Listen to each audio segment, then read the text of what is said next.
Bienvenue sur Aventure Humaine, le podcast qui parle d'engagement et de responsabilité. Selon Paolo Coelho, la liberté n'est pas l'absence d'engagement mais la capacité de choisir. Sur ce podcast, nous avons donc à cœur de partager avec vous des conversations avec des entrepreneurs responsables, engagés, qui ont choisi cette vie. Alors comment s'engager et avoir de l'impact au sein de son entreprise et dans notre société ? Quelle responsabilité cette posture engage-t-elle ? Nous sommes Laura Lepers et Gaël Aymar, cofondateurs de Podcast Mania et parents d'un petit Robin. Autant vous dire qu'entreprendre en couple en étant parent, c'est une méga aventure humaine et ça demande beaucoup d'engagement. Avec ce podcast, notre mission est de t'inspirer et te montrer qu'entreprendre avec engagement apporte un sentiment incroyable de liberté et de satisfaction. Si tu veux un épisode bonus très engagé, clique sur le lien en description pour accéder immédiatement à cet épisode privé. Si tu veux plus de coulisses, de contenu et de pépites, le tout avec bonne humeur, inscris-toi à la newsletter des aventuriers engagés sur le site d'Aventure Humaine. Belle écoute à toi et prends un max de plaisir avec cette nouvelle conversation. Salut Adrien. Salut, bonjour Gaël, bonjour à toutes et tous. Merci beaucoup de nous retrouver et d'avoir accepté l'invitation sur Aventure Humaine aujourd'hui.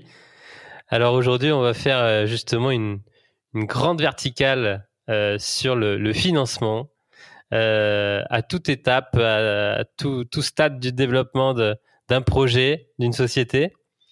Et puis on va justement parcourir toute ton aventure et comment tu es, je crois, passé du droit à l'entrepreneuriat et à l'investissement. Exactement, avec grand plaisir et merci, je suis ravi de partager ça aujourd'hui. Alors première question, toute simple, d'où viens-tu Adrien ? Eh bien, écoute, je viens de Paris, région parisienne et Paris. J'ai étudié à Paris et je suis père de 3 enfants. Je suis entrepreneur depuis une quinzaine d'années et aujourd'hui, ma dernière activité en date est Eldorado, qui est une plateforme de financement de l'innovation. Super, on va y revenir évidemment. Et donc apparemment, d'après ce que j'ai écouté sur plusieurs petits podcasts, de ce que j'ai lu aussi, tu as commencé par faire du droit, te diriger vers du droit. Exactement, dès le plus jeune âge, des années collège, j'étais passionné et je voulais faire vraiment le métier d'avocat. Et j'ai essayé dès l'université d'atteindre ce but en faisant mes études de droit. Et en fait, en travaillant et en recherchant à savoir ce que je voulais faire dans le droit, j'étais attiré plutôt par le droit des affaires, la finance. Et en fait, en parallèle, j'avais des activités associatives et entrepreneuriales, ce qui m'a fait découvrir un autre métier, le métier d'entrepreneur. J'ai quand même été jusqu'au bout des études de droit et du diplôme d'avocat, mais j'avais dans le sang et puis dès ces moments-là une vraie volonté d'être entrepreneur, donc ça a pris le dessus sur ma carrière étudiante, on va dire. Et comment au collège quelle était cette vision ou cette attirance, cet attrait vers le droit ? Qu'est-ce qui te plaisait ? Qu'est-ce que tu voulais faire ? En fait, j'ai fait le stage de 3e, tu sais, le fameux stage de découverte. Je l'ai fait au tribunal de grande instance de Versailles. J'ai eu la chance de suivre un juge aux affaires familiales et qui m'a fait découvrir vraiment toutes les facettes d'un tribunal. Et là où j'ai vraiment le plus apprécié, c'est de découvrir les procès au tribunal de commerce, aux cours d'assises. Et j'étais absolument passionné par les avocats, l'aura et leur présence, l'importance que a la représentation, la plaidoirie, la défense des avocats.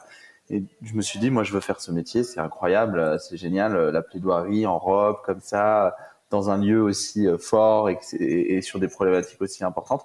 Donc, c'est plus le pénal, bizarrement, comme beaucoup, d'ailleurs, dans les études de droit, qui attire, quoi. C'est le métier d'avocat, la noblesse que ça dégage, etc. Et en fait, l'éloquence, tout ça.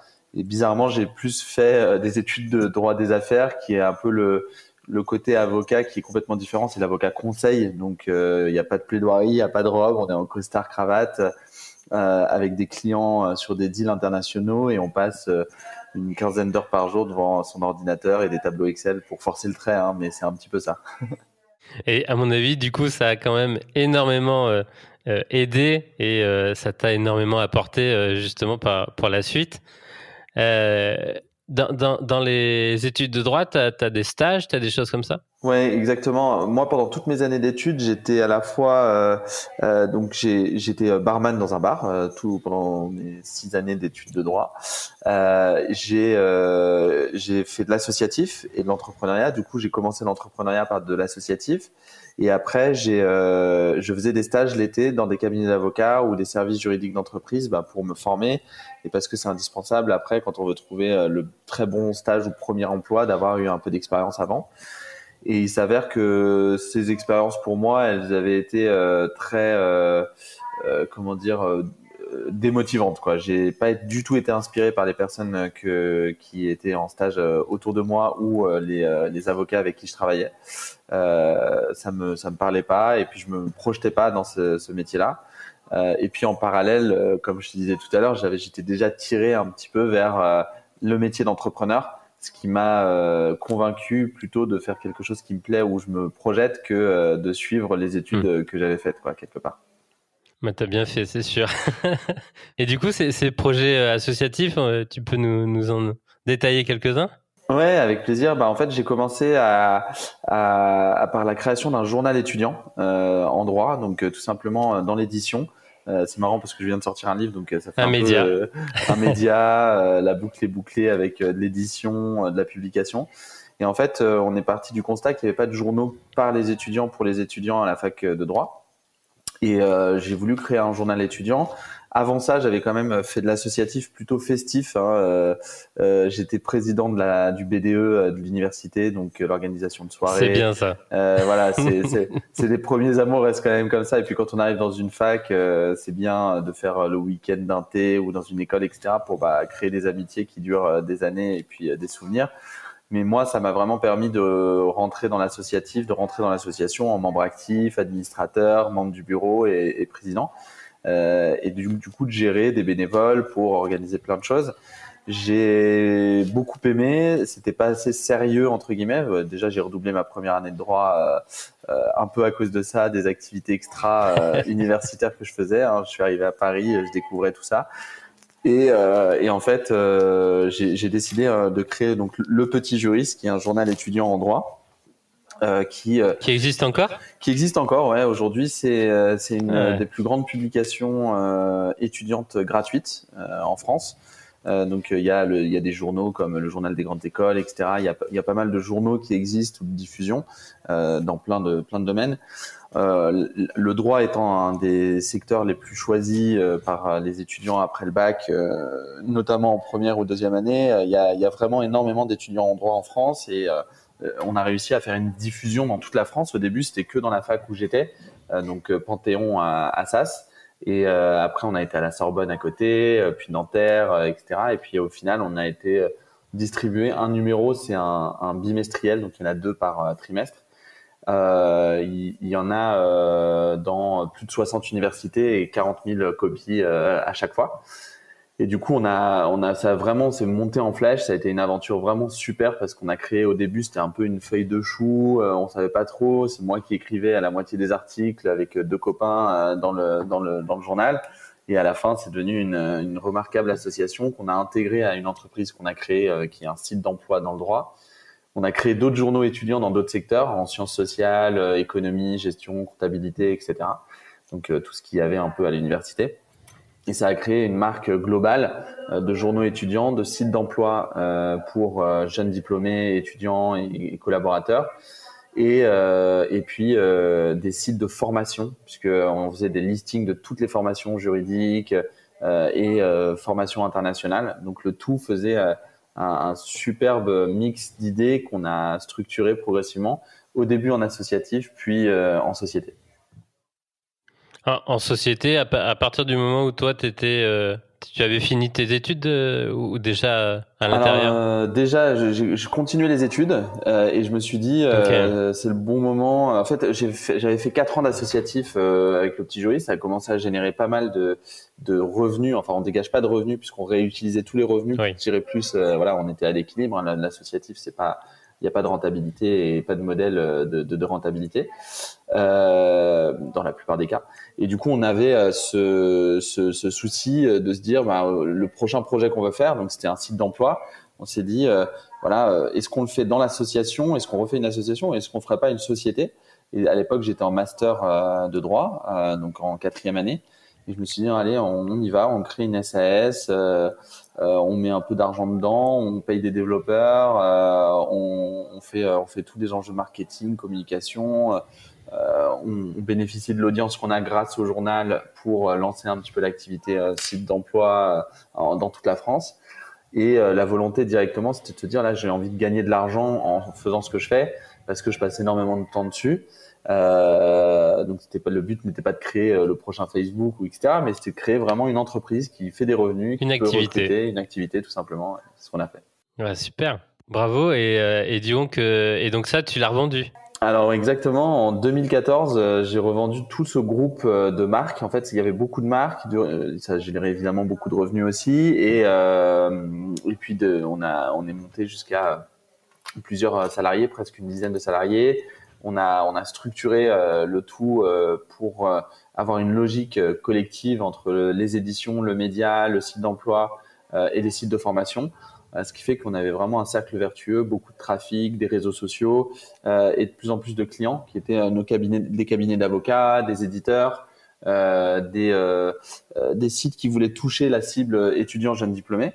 Et du coup, on a revendu le tout à un groupe de médias qui s'appelle Décideur, donc Leaders League. Le groupe, c'est Leaders League, c'est Décideur Magazine, qui est un groupe. C'était un groupe à l'époque assez vieillissant, très très peu digitalisé, et c'était beaucoup de papier, d'événementiel. Et donc, après une rencontre avec le fondateur, on s'est dit fusionnons nos activités, enfin rachetons les startups, intégrons-les au groupe qui à l'époque avait une 50aine de salariés, pour moi rester à la tête de ces filiales, mais surtout prendre la direction du groupe et notamment la direction digitale pour digitaliser toute cette activité média et événementielle, mais aussi des classements qu'ils faisaient.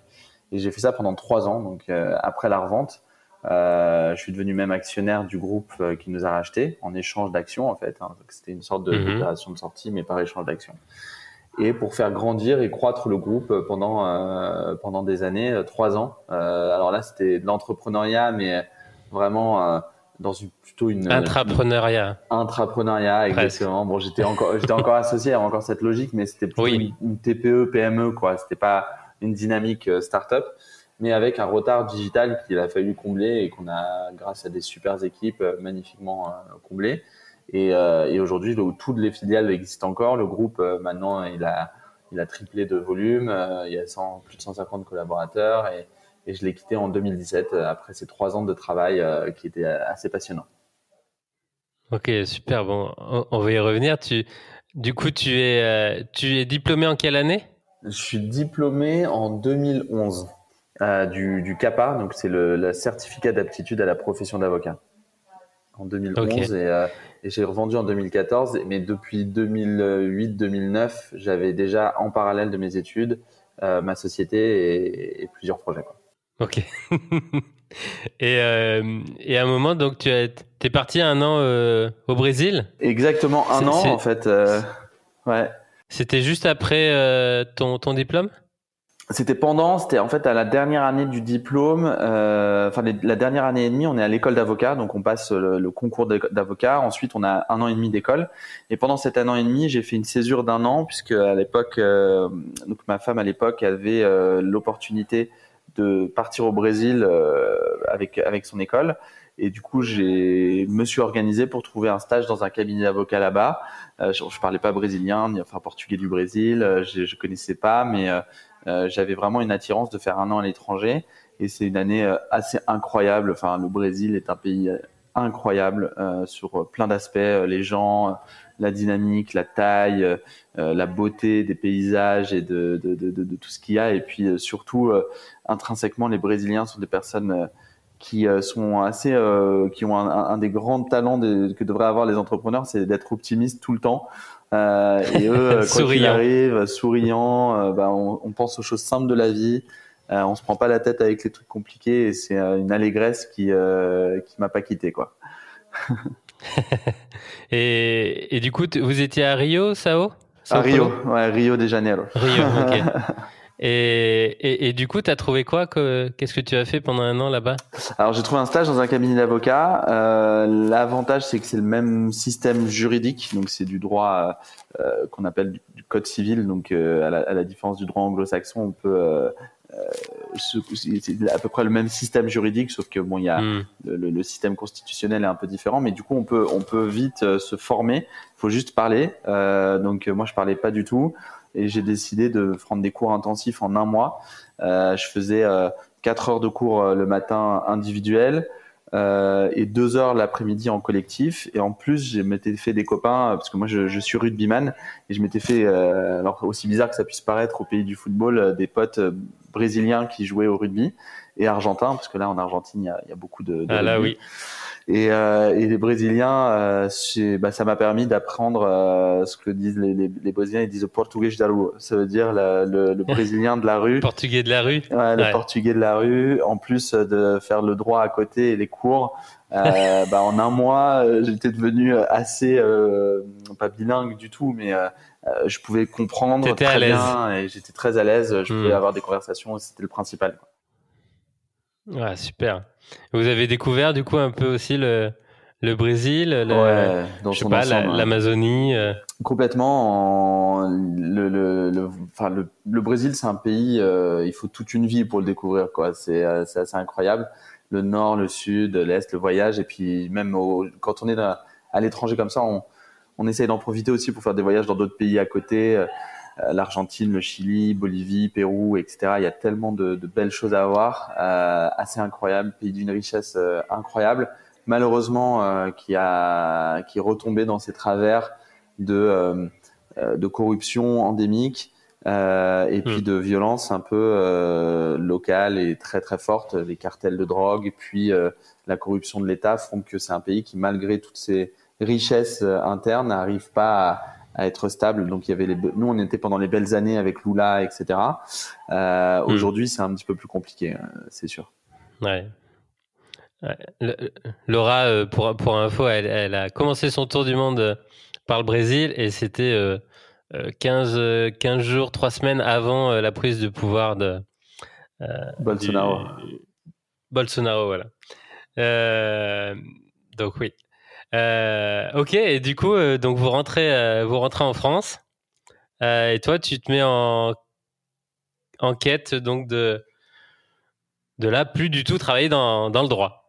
Alors c'est pas un peu ça, c'est un peu pas ça. Tout à fait comme ça. Pas tout à fait. Quand j'étais au Brésil, je commençais déjà les activités de site de recrutement. Je rentre en France, je me dis allez, je dois continuer mon cursus d'avocat jusqu'au bout, trouver des bons stages. Donc j'ai trouvé des stages dans des gros cabinets anglo-saxons.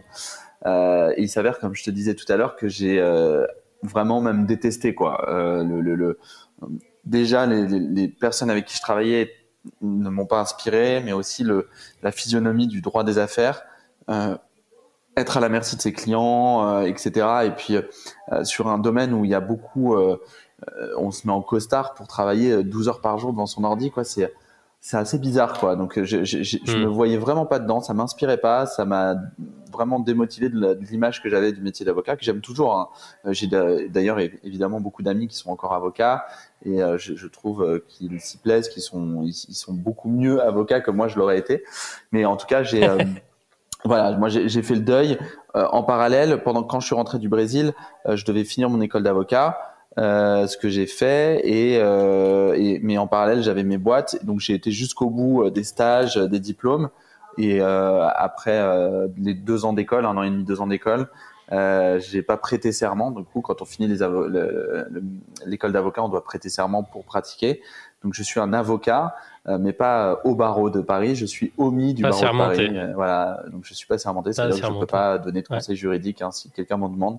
Je n'ai pas le droit puisque c'est un monopole en France de la profession d'avocat.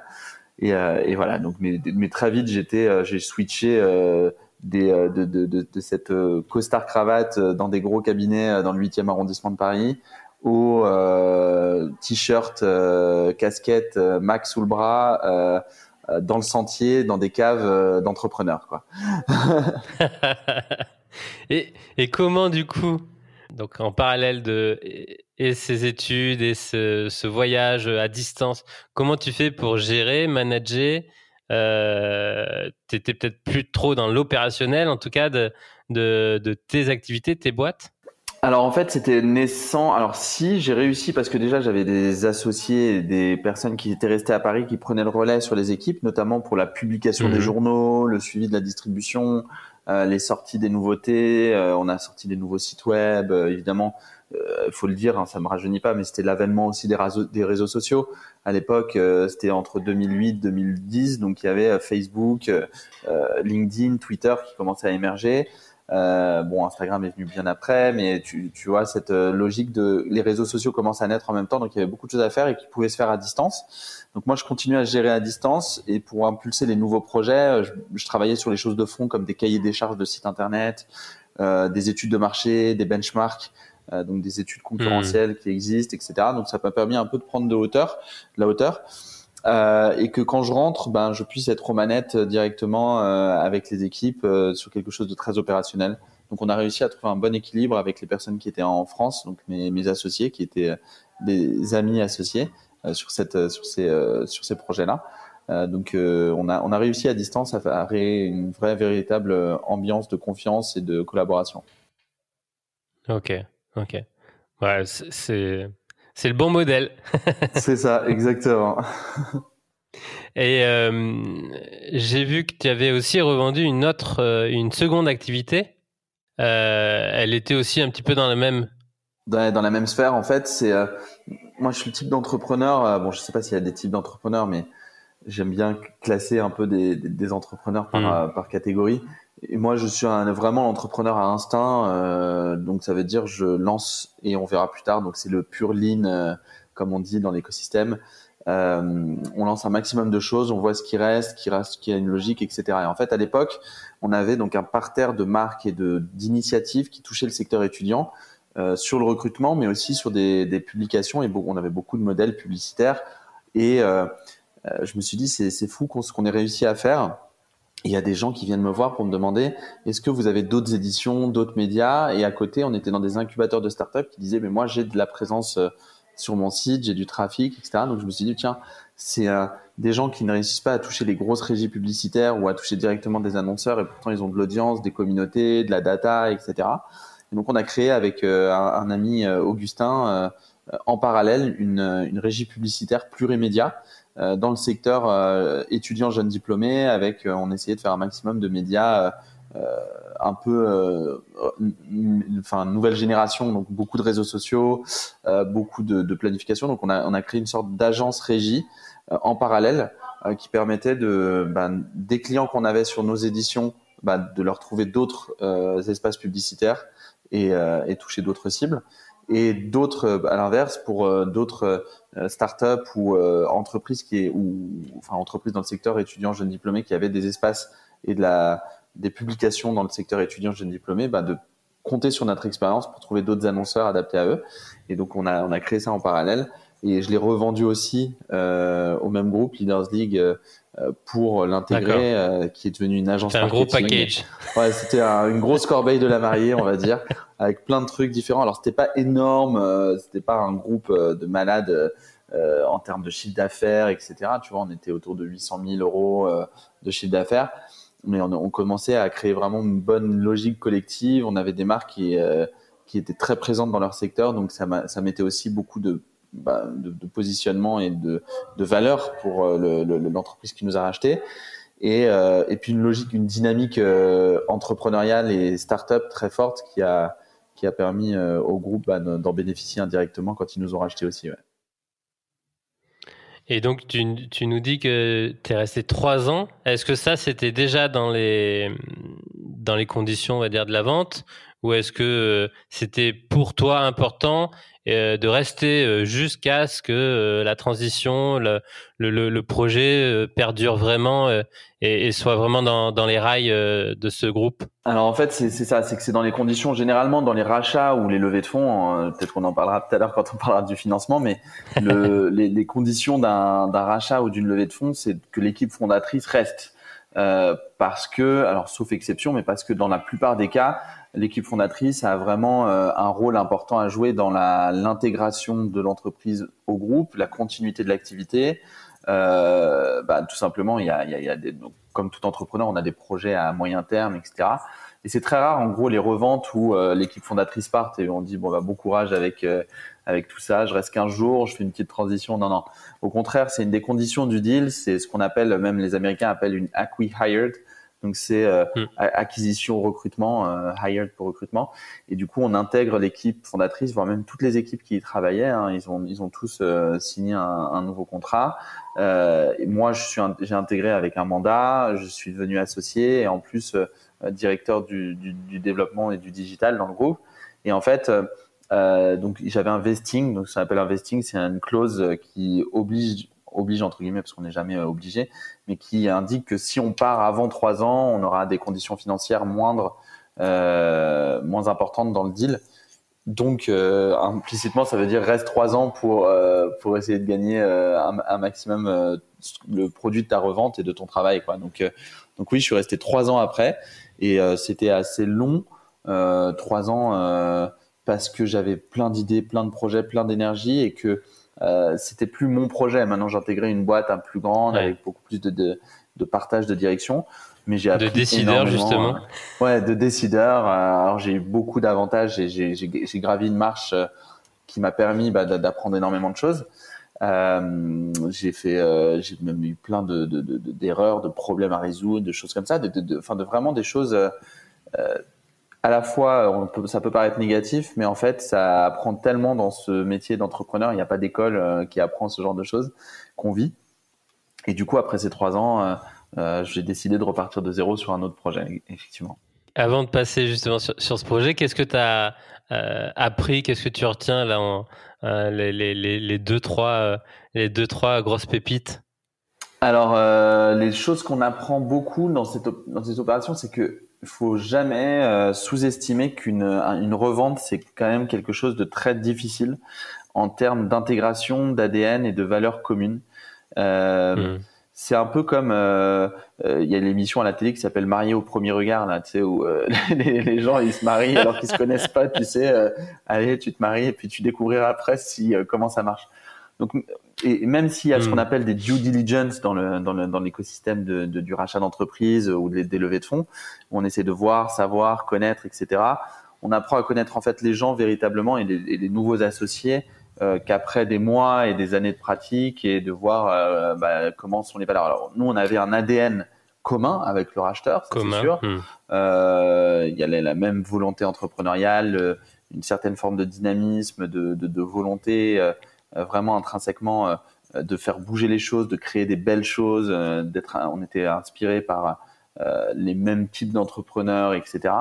Et après, dans l'opérationnel, il y a eu énormément de choses bonnes, mais parmi ce que j'ai appris, c'est qu'en fait, les valeurs, il faut essayer de les étudier un maximum. Quand je parle de valeurs, c'est quoi les valeurs des autres, du racheteur et des associés qui rachètent.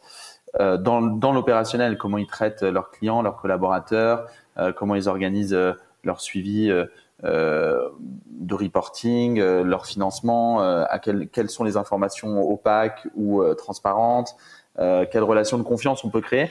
Et c'est difficile de le faire avant, mais il faut essayer un maximum de vérifier cet alignement d'intérêts et de valeurs avant un rachat. Je pense que moi, au final, je l'aurais. Alors moi, je regrette rien dans ce que j'ai fait, mais je pense que je l'aurais pas fait finalement si j'avais su qu'il y en avait tant de différences de valeurs en fait avec l'entreprise racheteur. J'aurais préféré développer mon entreprise différemment, moins grande, moins grosse, etc. Mais avec plus ce qui me correspondait en termes de valeurs.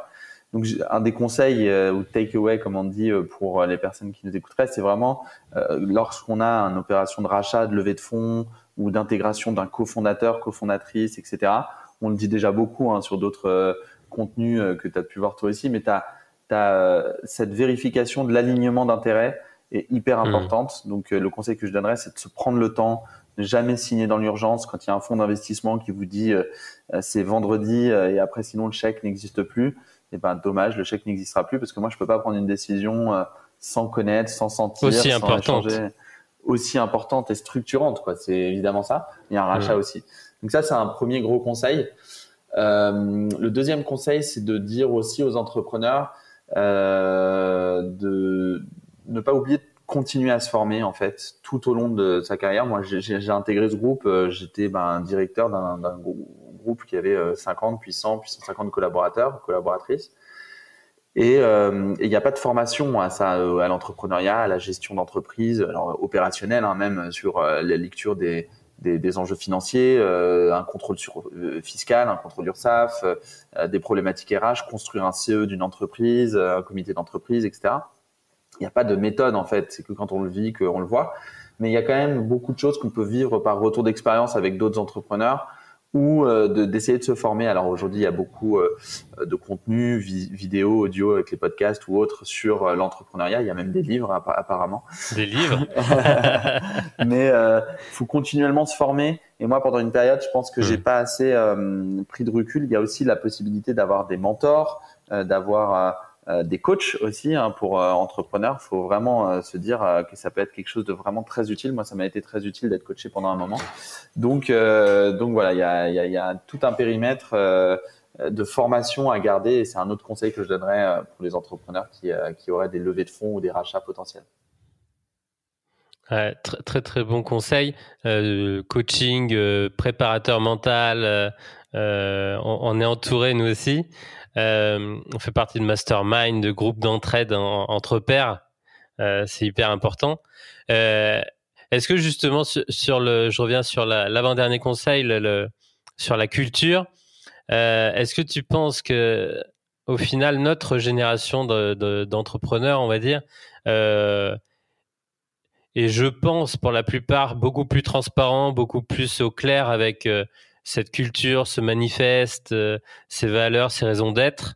Et est-ce que ça peut du coup aider ou accélérer ces intégrations et ces potentielles intégrations, rachats, fusions? Ouais, je pense c'est un écosystème, l'écosystème entrepreneurial, start-up, mais même entrepreneurial français qui est assez jeune en fait. Bon, on a une terre d'entrepreneurs depuis des années, des centaines d'années même.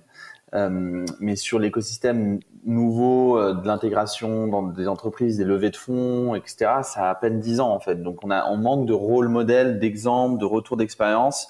Même si le M&A, donc le rachat d'entreprise, n'a pas attendu les startups pour exister, évidemment.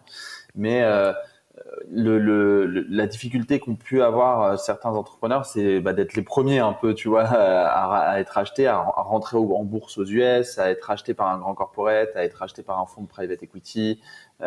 Et donc, tout ce qui est modèle d'intégration, comment ça se passe, c'est difficile de comprendre forcément tout. Maintenant, il y a des groupes aussi qui existent, des think tanks. Moi, je suis membre d'un think tank entrepreneurial qui s'appelle le Galion, par exemple. Qui est un think tank qui réunit des entrepreneurs de la tech et de l'innovation et qui ont vécu tous. Alors c'est très inégal, mais il y a quand même beaucoup qui ont vécu énormément des levées de fonds qui sont des licornes. Il y a beaucoup d'entrepreneurs assez connus du digital et du coup on peut échanger, se poser des questions et ça permet de vraiment grandir et de réussir des intégrations parce que c'est énormément de challenge d'une revente. Même une levée de fonds, on en reparlera tout à l'heure, mais c'est quand même faire rentrer des associés dans l'entreprise, avoir beaucoup d'argent d'un coup, une certaine pression. Et le métier d'entrepreneur, on le dit un peu quand on parle comme ça, c'est quand même un métier où tu es assez seul face à toi-même, même si tu es entouré, même si tu fais ça avec tes proches aussi parfois, comme toi, mais c'est un métier où tu es assez seul face à tes décisions, à tes projets, aux impulsions que tu donnes. Si tu es fatigué, l'entreprise est fatiguée. Si tu es en forme, l'entreprise est en forme. Tu vois, c'est un peu ça. Donc d'avoir des groupes d'entraide ou des think tanks ou des événements où on croise des personnes, donc faut pas en abuser parce que sinon on fait que ça. Ça permet quand même de se poser les questions et prendre les bonnes décisions au bon moment, je pense. Ouais, tout à fait d'accord. À un moment, je crois que j'en ai abusé un peu. Je rencontrais trop.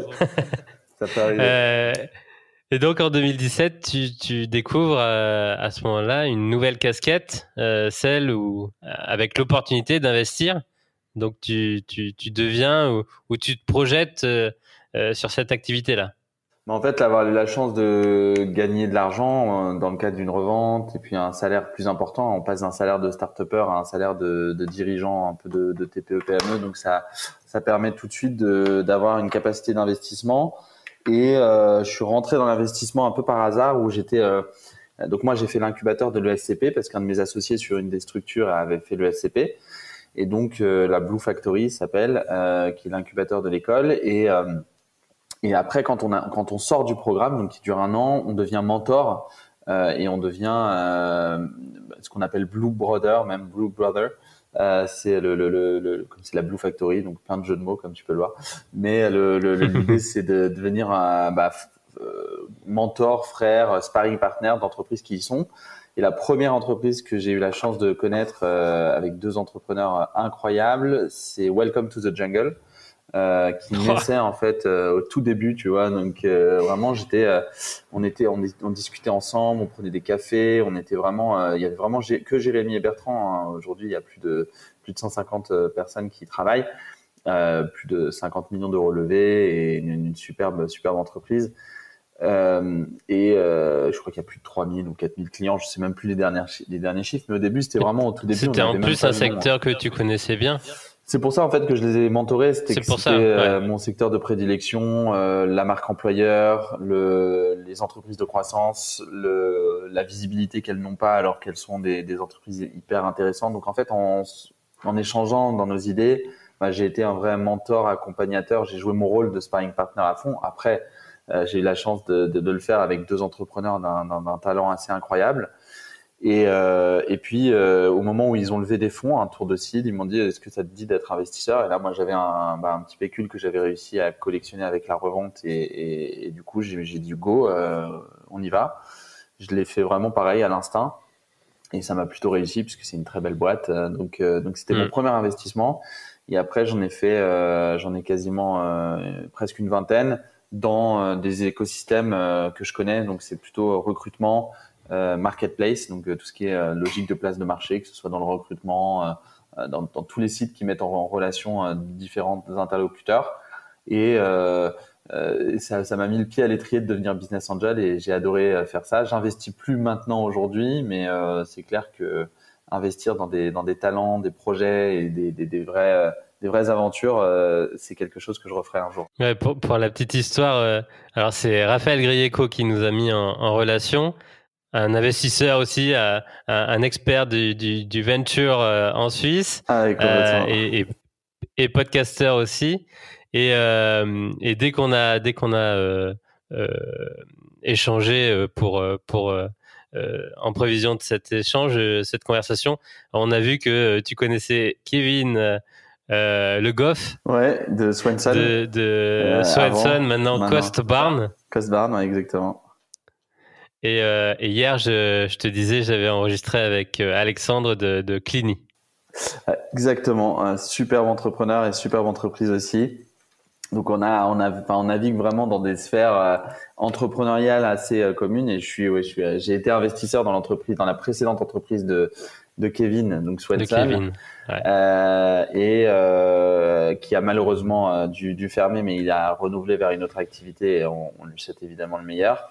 Et puis Clini, qui est une superbe entreprise aussi d'Alexandre, où je suis devenu investisseur. Et voilà, on navigue dans ces sphères où on essaye de s'entraider, d'investir.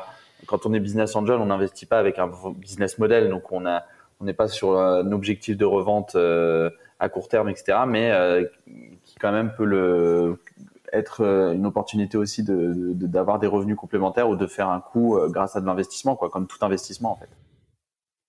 Ouais, en gros, ce qu'on dit, c'est sur 10 ou sur 10 investissements, il y en a 8 qui sont à perte, un à l'équilibre et un qui peut justement équilibrer et faire du positif sur l'ensemble. Exactement.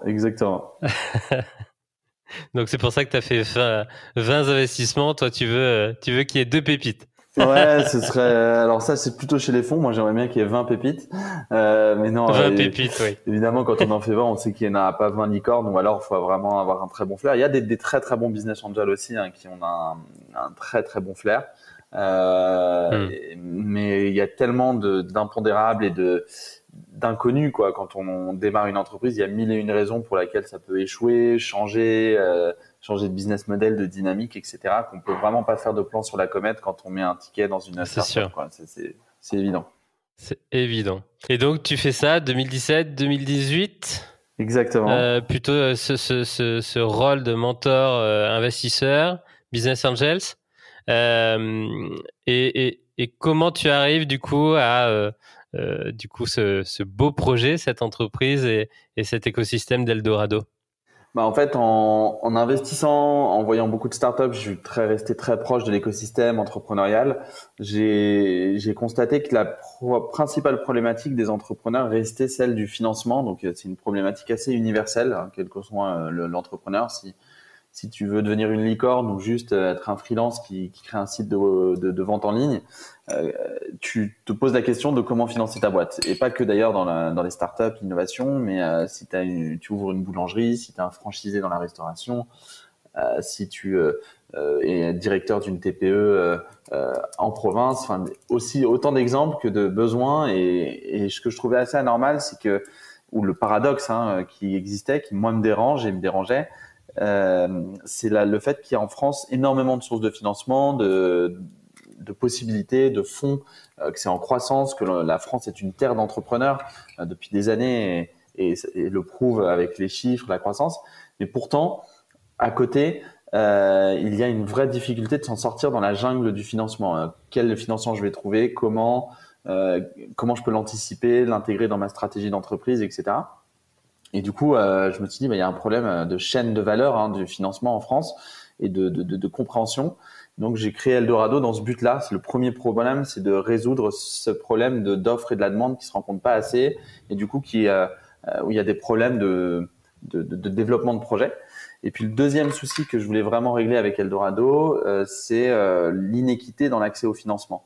C'est-à-dire que voilà, si t'es à Station F, que tu es blanc de 30 ans, que tu as fait une école de commerce et que tu vas à France Digital et Viva Technologie, tu as beaucoup plus de chances de lever des fonds que si tu es une femme, que si tu es en province, que si tu es issu de quartiers défavorisés, issu de diversité, etc. Il y a des minorités ou des personnes sous-représentées, par exemple comme les femmes dans l'écosystème entrepreneurial. Et ça, j'ai trouvé toujours ça un problème parce que déjà, je fais partie de ceux qui pensent que la diversité dans l'écosystème en fait sa force, parce que on n'a pas le même ADN, on n'a pas les mêmes idées, ça fait éclore de nouveaux projets et ça pousse l'idéation à son paroxysme, quoi, tout simplement, et la mise en pratique de l'idée. Et aussi parce que à projet égal, il y a des entrepreneurs qui n'ont pas le même financement, voire qui n'ont pas de financement alors qu'il y en a qui en ont. Donc assez anormal, et donc c'est pour ça qu'Eldorado a été créé. C'est tout de suite cette côté exhaustivité, et donc on a créé une plateforme avec une énorme base de données de tous les financements et des algorithmes qui font marcher en fonction de chaque projet, leur stade de développement, l'année, le besoin de financement, le secteur d'activité, les bons financements au bon moment, avec le souci d'exhaustivité, donc avoir tous les types de financement représentés. C'est quoi le jour 1 du coup d'Eldorado ? Alors c'est marrant, le jour. C'est quand et qu'est-ce que tu fais ?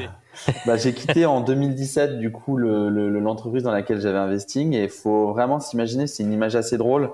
Alors je suis pas quitté dans le plus grand des bonheurs puisqu'on est pas un peu parti en froid avec mon ancien associé, mais c'était la fin d'une aventure de toute façon. Et ce qu'il faut savoir, donc, c'est que j'avais un bureau, une centaine de salariés, un emploi du temps prévu sur 3 semaines avec un assistant de direction, vraiment des journées bien calibrées, et puis un écosystème de travail dans une grande boîte avec des beaux bureaux avenue de la Grande Armée.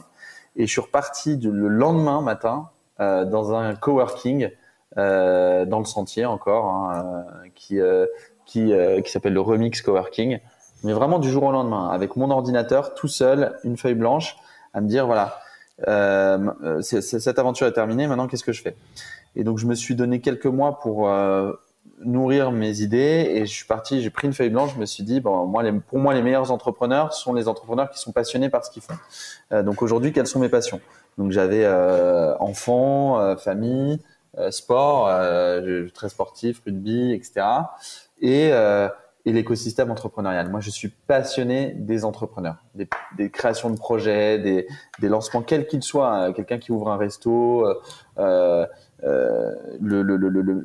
gars qui a le manège dans le parc où t'emmènes tes enfants, quoi. Tu vois, c'est un entrepreneur et il achète son manège, il paye sa redevance. Le chauffeur Uber, je lui pose toujours des questions. Bien sûr, il y a des pépites. Exactement. Il y en a qui ont des projets en parallèle, il y a des passions qui se dégagent. Donc moi, j'ai toujours été passionné de ça. Et évidemment, les startups qui connaissaient leur essor depuis 2014 et je me suis dit, je veux faire partie de cette aventure entrepreneuriale en France d'une manière ou d'une autre. J'ai failli créer du coup un fonds d'investissement. Je me suis dit, quand même, en investissant, on accompagne. Mais sauf que j'avais cette frustration de me dire, on allait en accompagner un trop faible nombre, quoi, d'entrepreneurs, tout simplement. Donc, par rapport au nombre d'entrepreneurs qu'il y a, donc comment on peut faire quelque chose de beaucoup plus exhaustif. Et c'est là que je me suis dit, la plateforme a cet avantage-là, la plateformisation. Donc, je suis parti vraiment à rencontrer plein de personnes, échanger. Et le jour 1, c'est tout simplement d'écrire le cahier des charges d'un site en mettant Eldorado en haut. Déjà trouver un nom, hein, parce qu'au début, il y avait plein de noms qui se changeaient. Mais trouver un nom, faire un logo, faire un site web, c'est à la fois le plus simple quand on crée une boîte. Faut pas se tromper, hein. C'est vraiment facile de faire un beau site web, un beau logo et un beau nom, hein, aujourd'hui, surtout avec tous les moyens qui existent. Et c'est aussi le plus plaisant. Donc comme c'est le plus facile et le plus plaisant quand on est entrepreneur, c'est génial. On commence par ça. C'est les 6 premiers mois, quoi. C'est un peu comme quand tu découvres un truc au début, t'es passionné, tes trucs, puis après tu te rends compte, maintenant il faut gagner de l'argent, il va falloir que des gens me fassent un virement, quoi, ou un chèque ou un truc, parce que il y a Pôle Emploi qui m'aide, qui est le premier business angel français pendant 2 ans, et ça c'est formidable. C'est que j'ai pu lancer la boîte en ayant le chômage pendant 2 ans. Mais derrière, il faut créer du chiffre d'affaires, avoir des clients, des revenus, un modèle économique. Là, c'est la partie un peu qui peut être fun, mais qui est beaucoup plus business. Et il faut que chaque entrepreneur la connaisse, cette partie-là. Et donc nous, on s'est dit directement comment on peut gagner de l'argent en aidant les entrepreneurs à trouver des financements. Et on est parti plutôt sous la logique de modèle d'abonnement, de SaaS, d'accès à du contenu, des relations investisseurs tout au long de la vie de l'entreprise, ou des sources de financement, que ce soit bancaire ou public. Donc voilà, du jour 1, tu vois, tu sais, je savais anticiper que, et je le saurais toujours, hein, que le début d'une aventure, c'est le plus passionnant et le plus facile, mais qu'après, il faut se creuser les méninges pour faire venir des clients. Et tu pars tout seul sur le projet, ou tu cherches des associés, tu as des cofondateurs? En fait, au début, je pars tout seul. Donc, j'étais vraiment tout seul dans l'incubateur. Donc, j'ai payé mon incubateur 300 € le poste, tac. Je rencontrais des gens. Et je me suis dit, il faut que je rencontre 2-3 personnes par jour, nouvelles, que je connaissais pas avant.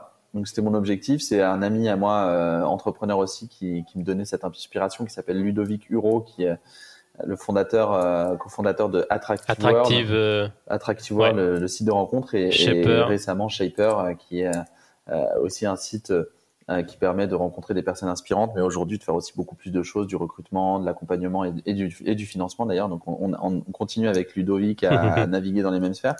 Mais lui, il disait, voilà, moi j'aime bien rencontrer plein de gens nouveaux, etc. Je sais plus ce qu'il me disait à l'époque, mais il avait un chiffre de nombre de personnes par semaine ou par mois qu'il voyait. Moi, je me suis dit, c'est la période la plus géniale de ma vie, parce que j'ai pas d'impératif. Mes 2 enfants sont en bas âge, donc mes 2 premières filles, il faut que je passe du temps avec elles, mais que je rencontre un maximum de gens pour m'inspirer. Et c'est ce que j'ai fait. Et en rencontrant plein de gens, j'ai rencontré Thibaut et Sylvain, qui sont 2 entrepreneurs français à New York, qui ont créé, donc qui ont à peu près le même parcours que moi, qui dans leur domaine, donc eux sont ingénieurs de formation, ont revendu une entreprise et ont vécu sur leur exit pendant un petit moment, et ont créé ce qu'on appelle en side project, donc en parallèle, un site qui s'appelle Les Pépites Tech, qui est l'annuaire officiel des startups françaises, en fait, où on est référencé toutes les startups et les dynamiques entrepreneuriales et d'innovation en France. Ils faisaient ça depuis New York, et il y avait très vite 8 000, 10 000 inscrits. Et en parlant d'Eldorado, je leur ai dit, moi j'ai bien avancé sur Eldorado, regardez, c'est un site, mise en relation, startup, investisseurs. On a commencé à réfléchir, et je te la fais un peu courte, mais au bout de 6 mois, on s'est dit qu'il valait mieux qu'on fusionne et qu'on parte sur l'aventure Eldorado à 3. Et donc, je suis passé de 1 à 3. Donc, t'imagines bien la chance que c'est le plaisir et le plaisir que c'est voilà. Et dès notre association, on a levé des fonds nous-mêmes. Hein, donc, on a essayé d'être les cordonniers les mieux chaussés. Bon, j'avais un réseau d'investisseurs que je connaissais bien qui ont misé sur moi et nous et évidemment sur Eldorado, mais pour en faire quelque chose. Et du coup, on a tout de suite pu recruter une équipe de démarrage, créer la première preuve de concept avec Eldorado et puis démarrer l'aventure comme ça. Mais au début, j'étais vraiment seul, ça c'est vrai. J'avais 1, 2 et puis 3 stagiaires, donc j'étais vraiment dans la plus pure version de l'entrepreneuriat où on bosse tous les jours, on avance, on fait des cahiers des charges, on lance des sites et puis on voit ce que ça donne. Et puis après, par ce que disent les Américains, c'est la serendipity, donc le hasard des rencontres. Ouais. On peut en faire des magnifiques, ce qui a été le cas pour moi avec 2 exceptionnels associés que j'ai, qui sont Thibaut et Sylvain. Et donc, ils sont toujours à New York? Alors non, eux, ils ont bougé aussi, mais ils sont toujours à l'étranger, puisque ce sont en plus d'être des super entrepreneurs, ce sont des hommes modernes et tu vois, ils suivent leurs femmes qui, pour l'un, est chez Amazon à Seattle. Donc Thibaut, notre CTO, est à Seattle avec sa femme, et l'autre travaille à l'ONU à Genève. Donc tu vois, on a une team dans plusieurs pays. Ce qui fait que dans le site web, on peut mettre Paris, Genève, Seattle, comme si on avait des bureaux partout. Alors qu'en fait, c'est une personne. C'est fake it until you make it. C'est tout à fait malin. Ok, c'est très très riche. Et du coup, moi, ce que j'ai compris, c'est que vous passez beaucoup de temps au début à construire, référencer, créer du contenu. C'est toujours le même problème sur une plateforme. On ne sait jamais si on doit commencer par l'offre ou la demande. La poule et l'œuf. Ouais. C'est la poule ou l'œuf. On ne sait pas qu'est-ce qui doit générer le suivant. Et du coup, vous avez évidemment choisi de créer d'abord et de référencer sur le contenu, la base de données. Ouais. Et ça, comment ça se crée?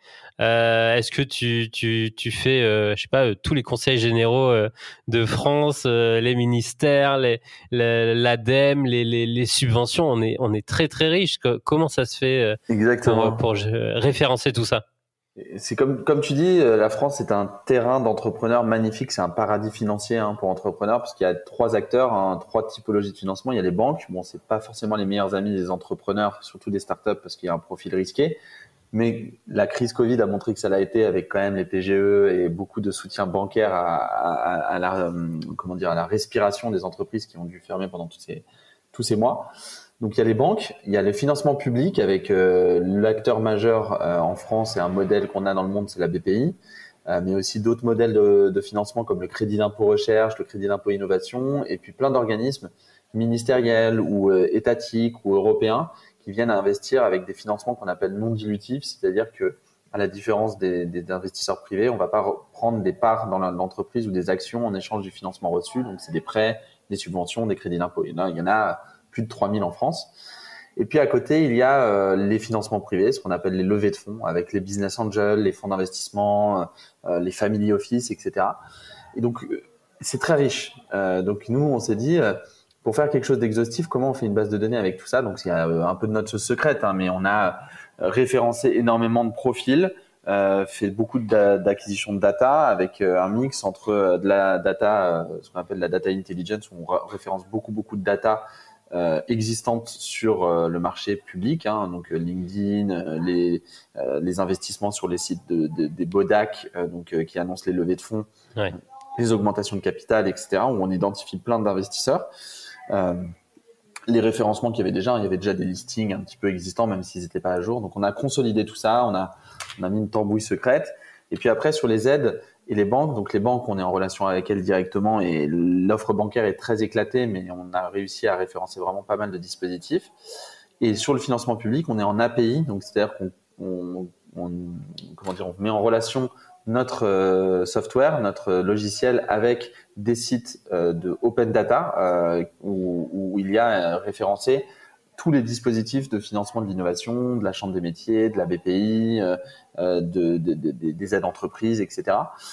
Et on a tout consolidé et ramené sur une même secteur et critérisation de base de données. Donc, nous, on a une base de données commune à tout ça avec des critères qu'on réussit à mettre. Et donc, on a une énorme base de données. Et à côté, on avait cet annuaire des startups.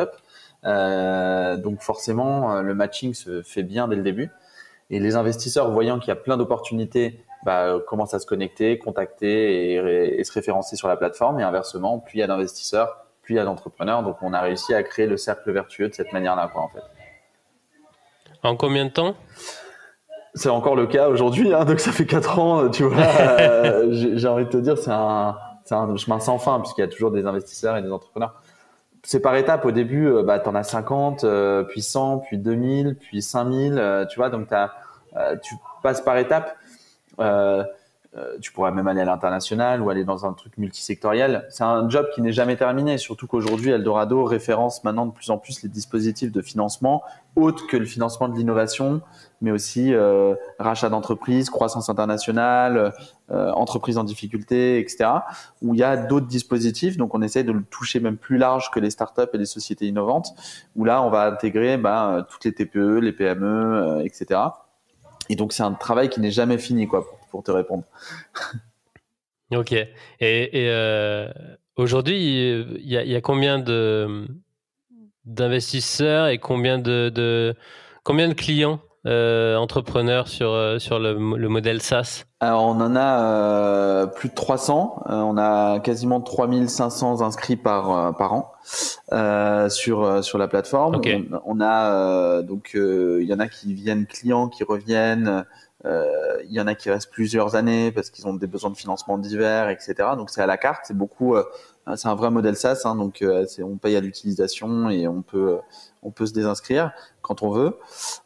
Et du côté investisseur, on en a quasiment 200, entre 150 et 200 par mois à nouveau, donc de divers horizons.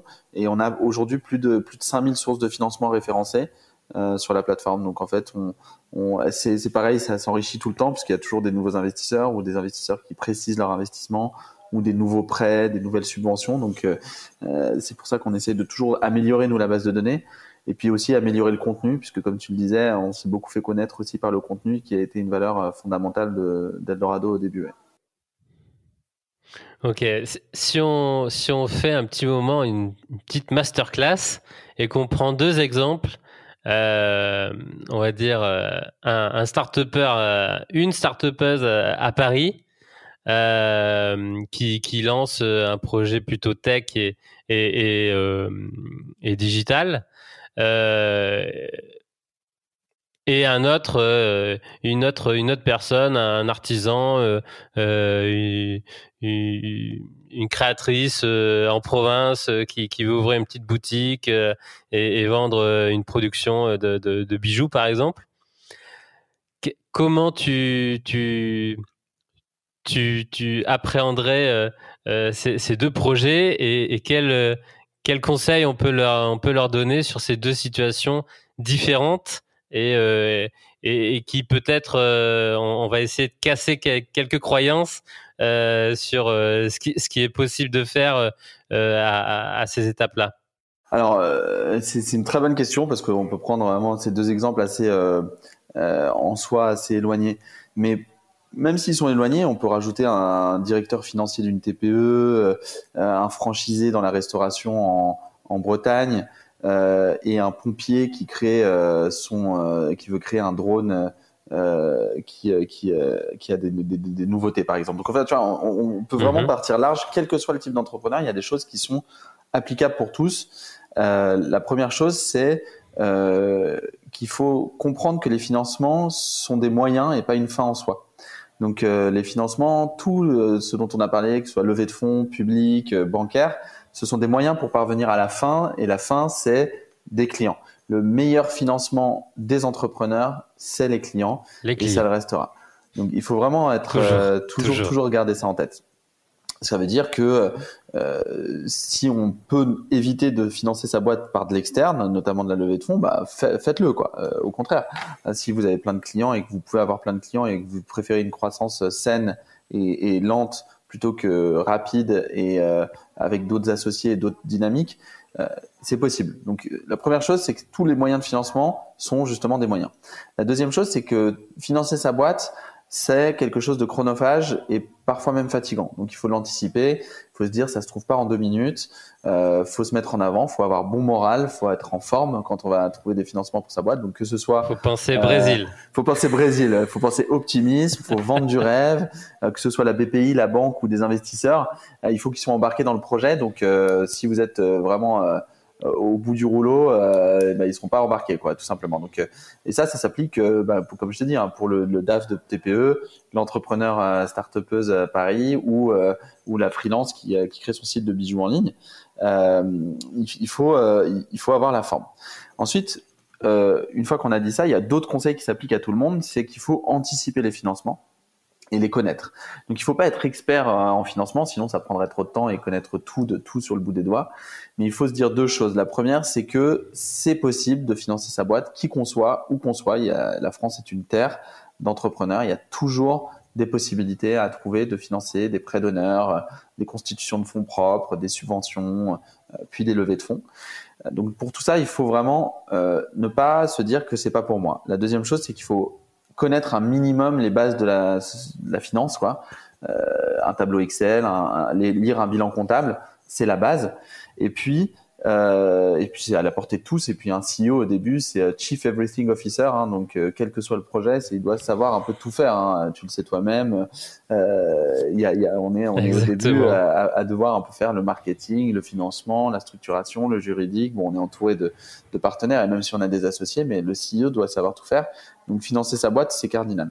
Et la troisième chose qui est importante, c'est de lier la stratégie de financement à la stratégie de l'entreprise. Donc ça implique de se connaître. Est-ce que je vais être une licorne? Est-ce que je vais donc être valorisé plusieurs milliards? Est-ce que je vais être dans 10 pays? Est-ce que je veux juste créer un site en France? Est-ce que je veux créer plusieurs activités en parallèle? Est-ce que je me vois dedans pendant 10 ans? Enfin, se poser des questions pour dire quels sont les financements après. Et comme je connais très bien les acteurs parce que je me suis formé, je saurais lesquels aller chercher pour trouver des financements. Donc en fait, tu vois, c'est des conseils généraux qui s'appliquent à tous. Et puis après, il y a des conseils un peu spécialisés par rapport au type de financement que tu vas chercher. Donc une fois que tu te connais, la freelance qui crée son site de bijoux en ligne, au début, elle sait qu'elle va pas lever une fois qu'elle a fait un petit peu ce dont on a parlé, elle va pas lever 2 millions d'euros avec un fonds d'investissement parce que c'est pas la cible, c'est pas adapté pour elle, donc elle va pas perdre du temps pour ça.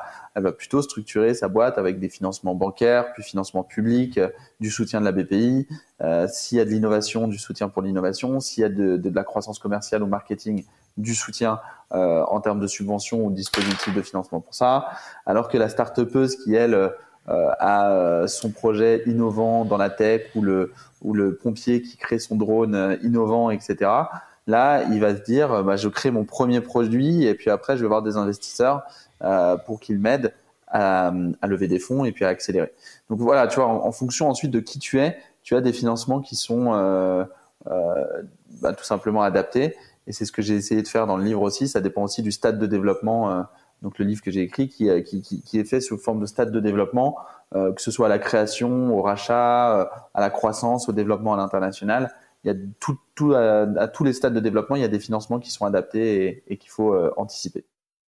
Ok, juste avant de passer justement sur le livre, en termes jour 1, dans n'importe quelle situation, je me lance, je deviens entrepreneur.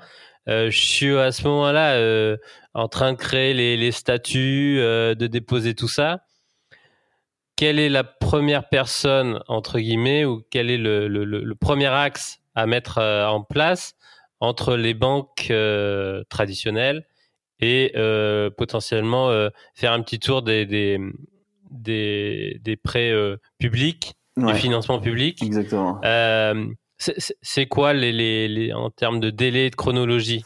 Alors, c'est une bonne question parce que en fait, c'est vrai que c'est un peu comme tu dis, le parcours assez classique, c'est je finance ma boîte moi-même, puis et ou avec une banque et ou avec des proches. Donc c'est un peu la love money, donc on va revenir dessus, tu vois, mais un petit peu. Mais et puis après, dans une deuxième phase, je vais faire le soutien public à l'innovation ou à la création d'entreprises. Donc c'est principalement BPI France, mais aussi la région dans laquelle je suis, voire même les communes, les ministères, l'État, l'Union européenne. Il y a plein de dispositifs qui peuvent exister. Il y a des dispositifs publics, privés, financement public.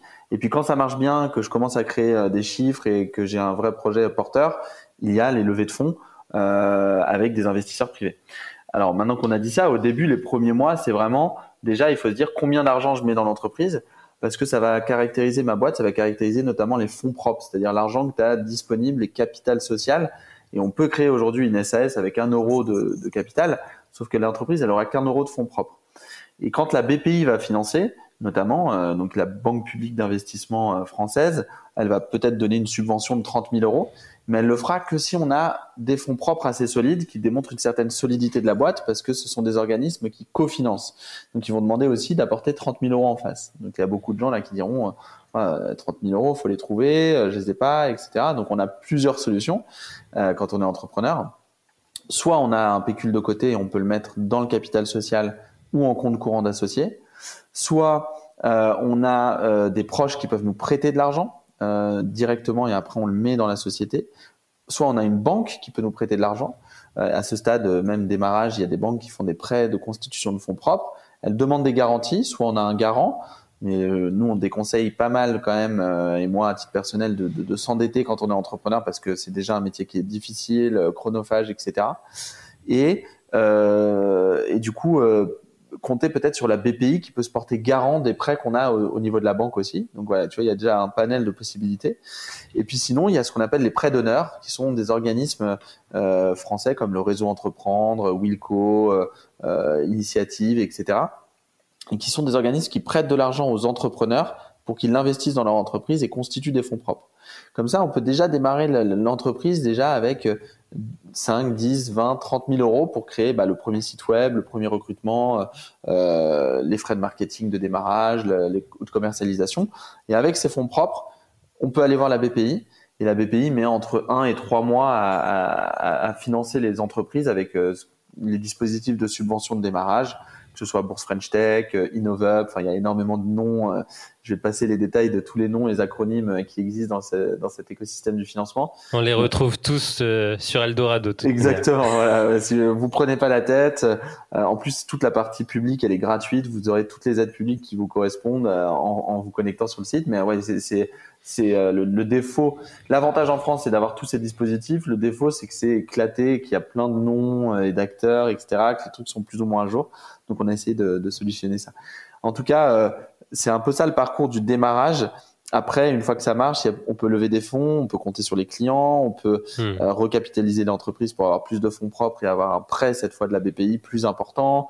Donc, il y a une dynamique de financement qui peut ensuite rouler une fois qu'on a créé les premières étapes. Super. Beaucoup plus clair, à mon avis, pour beaucoup. Grâce à toi et grâce à Eldorado. Alors, on essaye déjà en 5 minutes, c'est un challenge, mais c'est vraiment ce qu'on essaye de faire. Donc, c'est pour ça que tu disais au début aussi, il y a beaucoup de contenu qu'on donne sur le site, sur le blog, des templates, etc. C'est vraiment pour aider les entrepreneurs à y voir plus clair et après à actionner les bons financements au bon moment, quoi. C'est vraiment ça l'enjeu quand on est entrepreneur sur le financement, c'est anticiper et voilà. Ne pas perdre de temps à déjà trier, se poser trois questions pendant 3 semaines sur le deck, le BP, business plan, comment préparer tout ça. Non, on va à l'essentiel très rapidement. Ouais, t'as très bien fait de le dire parce que j'ai vu beaucoup d'entrepreneurs qui passaient des mois entiers sur leur business plan alors qu'ils n'ont rien sorti. Au début, faut sortir rapidement ce qu'on veut faire parce que ça va changer, évoluer énormément. Voilà, si on met 1 an et demi pour sortir son site web, c'est souvent tard, quoi. Il faut pas que ce soit trop tard.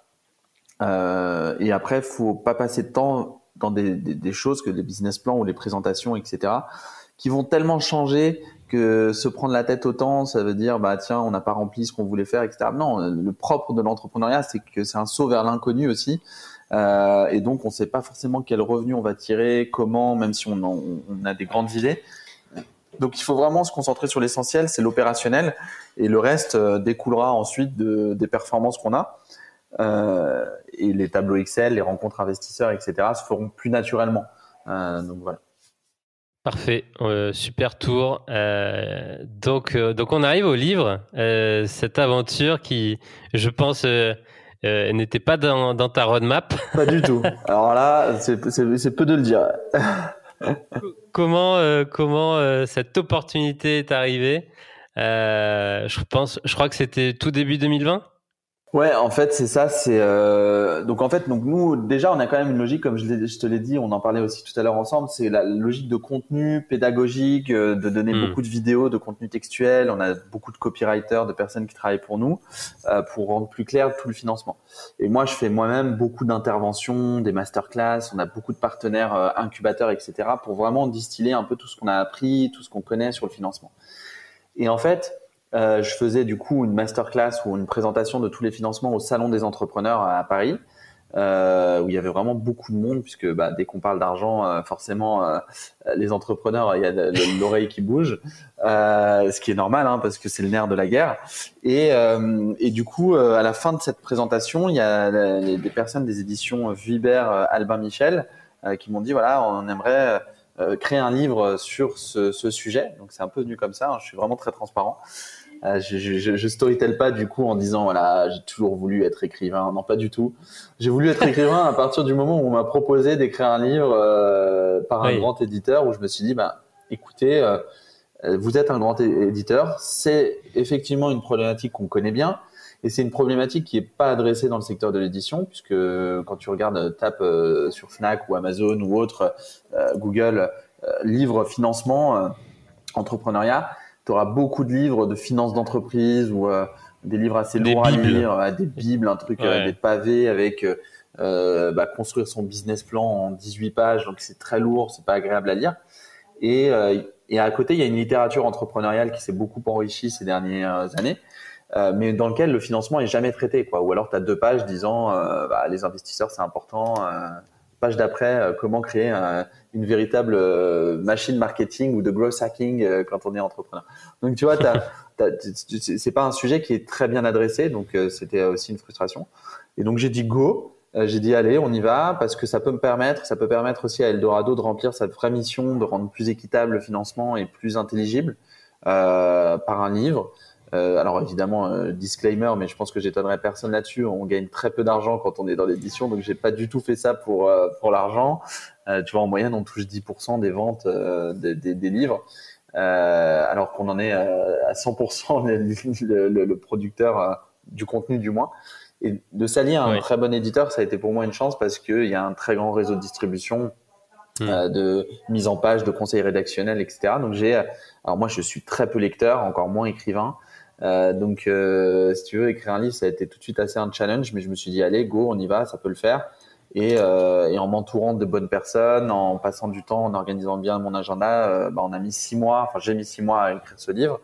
J'ai été aidé pour des parties, parce qu'il y a des parties d'interviews, de cas pratiques que j'ai fait faire à des personnes, et il y a des personnes qui m'ont écrit certaines parties où j'avais pas assez d'expertise, parce que le livre est très large, tu as même financé son entrée en bourse ou un rachat d'entreprise, etc. Donc j'ai préféré m'entourer d'experts où on a joint notre contenu pour faire quelque chose de vraiment collaboratif, même si je gardais toute la ligne directive, le plan, le sommaire, l'adaptation du contenu à mon style rédactionnel, mon style d'auteur entre guillemets, mais même si encore une fois je suis très humble en la matière, c'était un vrai challenge. Et le résultat, on a créé un livre en 6 mois résumant tous les financements pour les entrepreneurs à chaque stade du développement, et on en est, et j'en suis super fier.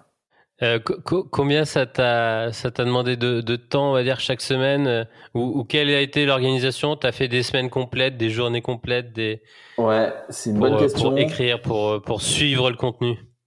J'ai pris le parti pris de me dire il faut en faire un peu tous les jours. Donc soit je faisais des recherches, soit je faisais de la rédaction, soit je faisais de l'amélioration du plan, soit je faisais des contacts rédactionnels, de l'intégration de contenu, mais j'en faisais un peu tous les jours déjà. Malheureusement, quand tu fais un truc un peu tous les jours, hein, c'est un peu comme les régimes minceurs ou tout, c'est que tu fais parfois des entorses et parfois tu faiblis.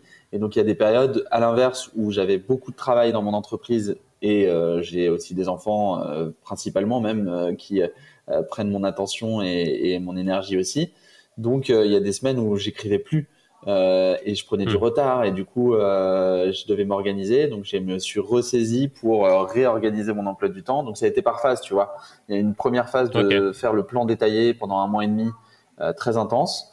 Il y a une deuxième phase de lancer la rédaction et de rédiger moi-même certaines parties et d'interviewer des personnes. Et puis il y a eu une troisième phase, la plus laborieuse, c'est toujours la fin, hein, le plus dur et le plus long. Les finitions. Les finitions, finir les chapitres, faire les transitions, revoir les titres, remodifier le plan, faire des allers-retours, enfin des trucs un peu vraiment fatigants. Et à la fin, moi, je me souviens, je l'ai lu, je sais pas, 20 fois, quoi, en termes même de relecture, de correction, puisque la toute dernière phase, c'est les corrections, relecture. Où là, il y a une certaine forme de pression parce qu'on n'ajoute plus de contenu. Donc même, tu vois, c'est le contenu définitif. Presque frustrant. Ouais, c'est frustrant. C'est sans fin. Sinon, tu vois, tu dis, il y a un moment, faut s'arrêter. C'est mon éditeur aussi qui me l'a dit. Il y a un moment, faut s'arrêter. On fera une deuxième édition.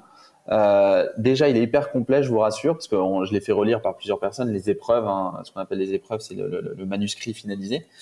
Et un peu comme un film, je pense. J'avais lu une interview de Guillaume Canet là-dessus sur la production de film. Et quand tu vas tester ton film, parce que tous les films sont testés, hein, auprès d'audience avant, et tu peux ajuster du montage, de la musique, des scènes à rajouter, etc. Mais tu peux pas changer le film, tu peux pas retourner, quoi. Tu peux pas refaire venir les acteurs au même endroit que tu as fait le tournage, c'est pas possible. Et c'est un peu ça que il disait que c'était un peu le moment le plus pression parce que tu peux plus recorriger, mais tu dois améliorer. Et c'est un peu ça à la fin donc du livre. Et puis, le moment où tu cliques sur envoyer dernière version à ton éditeur et qu'il lance la production, tu te dis, ça y est, c'est parti. Assez improbable d'avoir un livre à son nom dans sa bibliothèque et qu'il soit à la Fnac. C'est un sentiment qui est assez génial. Mais avant tout, j'espère que ça aidera plein d'entrepreneurs parce que c'est pour ça qu'on l'a fait, quoi. Est-ce que tu t'es entouré ou est-ce que tu as constitué un petit groupe dès le début qui pouvait te suivre et tout de suite t'aider à prendre du recul? Je te pose cette question parce qu'on a interviewé Alexis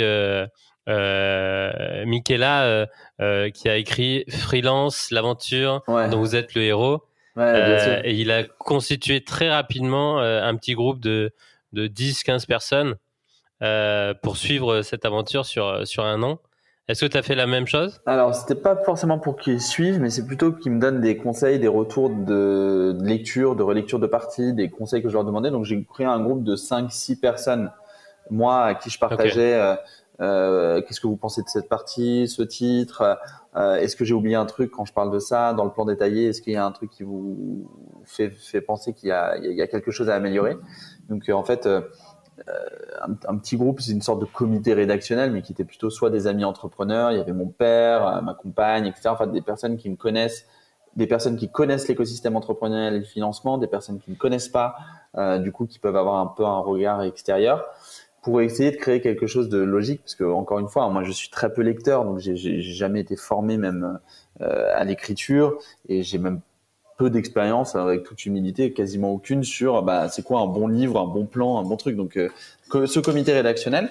Ensuite, en parallèle, il y a l'éditeur qui aide beaucoup. Quand on passe par alors soit on peut éditer seul le livre, mais alors là, on est tout seul face à soi-même. Moi, je me suis dit, déjà, je suis entrepreneur tout seul. J'ai des responsabilités familiales, personnelles et business. Je vais pas en plus prendre la responsabilité tout seul d'écrire un livre alors que c'est un saut vers l'inconnu, quoi. Donc, l'éditeur m'a beaucoup aidé dans le parcours rédactionnel, les étapes, le rétro-planning, de toujours penser à la prochaine étape, pense à ta cible. Donc, tu vois, parmi les conseils que m'a donné l'éditeur au démarrage, qui ont été top, c'est vraiment pense à la cible qui va lire ton livre. Mets-toi à la place d'un lecteur. Qu'est-ce qu'il veut voir dans ton livre? Donc, quand on est dans de la littérature entrepreneuriale ou qu'on appelle aussi de la non-fiction, c'est vraiment ça qu'il faut se mettre en tête. J'imagine aussi pour des romans aussi, hein. Ce qui est difficile pour un auteur de roman, à mon avis, c'est que tu connais ton histoire par cœur, tu connais tes personnages parce que tu les as créés, etc. Les intrigues, les intrigues, tu sais ce qui va se passer, quoi. Et comment tu te mets à la place d'un lecteur qui découvre. Bon, je vous rassure, hein, le livre d'Eldorado, le héros ne meurt pas à la fin. Il n'y a pas une intrigue incroyable qui vous tient en haleine. C'est un livre très pratique, très entrepreneurial avec beaucoup de conseils. Mais quand bien même, ce conseil qui m'a été donné de penser aux lecteurs et aux lectrices m'a aidé parce que pendant toute la rédaction, il y a des moments où je me suis dit tiens, ça c'est clair pour moi, mais est-ce que ça l'est pour les autres? Est-ce que je peux pas améliorer en mettant un schéma supplémentaire ici ou en faisant une interview? Donc en fait, grâce à ce comité et l'éditeur, et puis la troisième chose, c'est que j'avais des personnes qui co-rédigeaient des parties avec moi, donc qui m'ont aidé sur des parties de rédactionnel, des parties de ressources à lire, à produire. Ben, j'ai créé un peu un pool de personnes. Là où je trouve que je suis très fier, c'est que je l'ai écrit très vite. Alors qu'on m'a dit que ça prenait beaucoup de temps, je l'ai écrit entre septembre et mars, quoi, le livre. J'ai rendu la dernière version, donc j'ai mis 6-7 mois à écrire le livre, hein, vraiment de A à Z. Je me souviens de l'été dernier, hein, c'était en août dernier, donc c'est même il y a moins d'un an, en août dernier, à la piscine, en train de griffonner les éléments du plan détaillé. Donc je suis plutôt très content de la rapidité qu'on a mis à le faire. Après, c'était pendant plein de moments, je me suis dit sérieux, j'ai vraiment hâte de plus avoir le livre et je sais pas, ça va être une vraie libération. Bon, malheureusement, quand on a un tempérament entrepreneurial, on remplace vite un projet par un autre. Donc, j'ai comblé vite par d'autres idées ou autre chose. Mais en tout cas, le livre prend du temps dans la rédaction et prend du temps aussi dans la publication. Parce qu'après, il faut penser à la stratégie de communication, publication, comment on fait de la promotion, comment on touche un maximum la cible des entrepreneurs qui vont lire le livre. Justement, oui, c'est souvent ce qu'on dit. Quand on rend le manuscrit, on a fait 50% du job.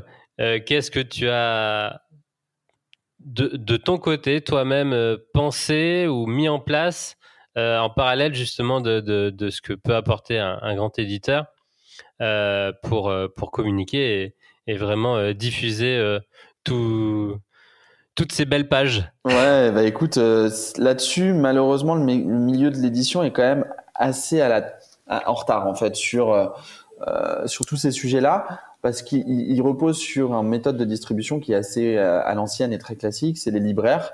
Donc même si un livre comme Eldorado, 60% des ventes c'est Amazon. Donc tu vois directement. Déjà tu te dis que t'en vendes 3 000, 30 000 ou 1 million, 60% c'est via Amazon parce que c'est rentré dans les mœurs, etc. et même dans les librairies.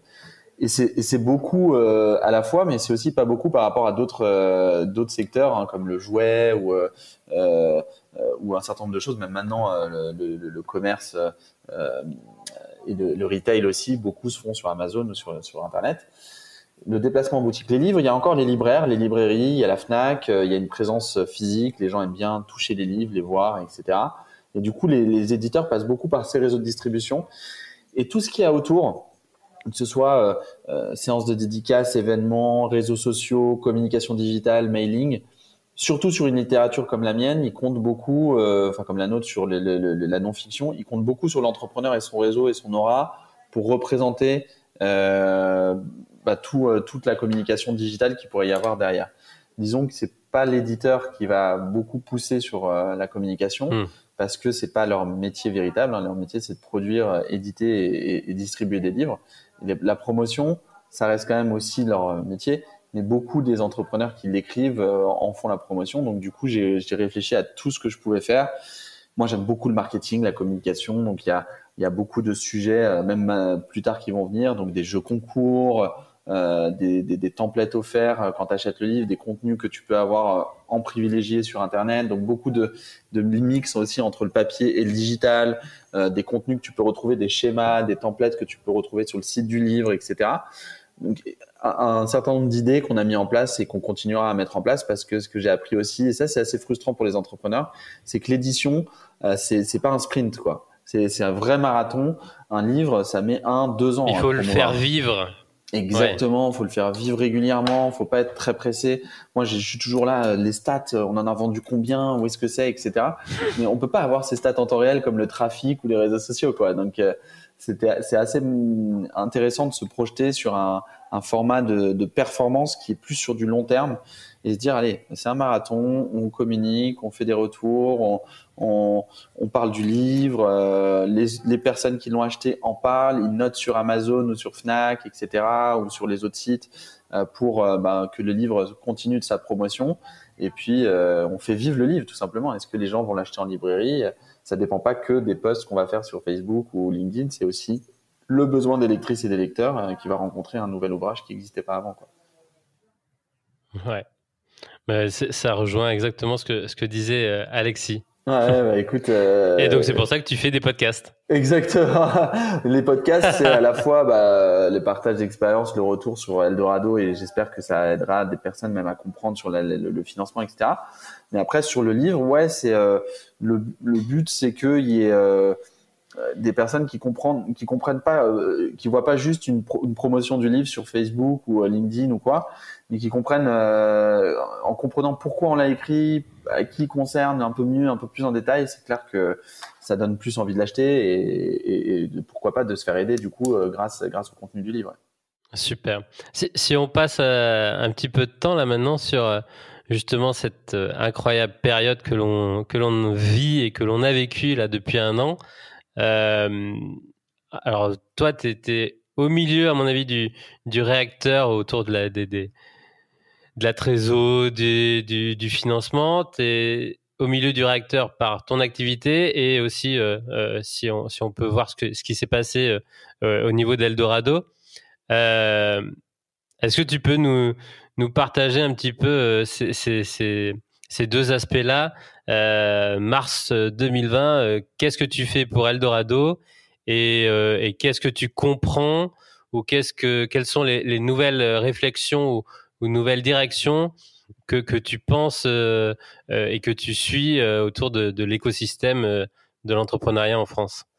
Bah écoute, depuis donc on se met un petit step back, 16 mars 2020, annonce du premier confinement, quoi, en gros. Bon, même un peu avant. Mais ce qui est assez fou avec le recul, c'est que le 8 mars ou le 10 mars, tout le monde faisait comme si de rien n'était.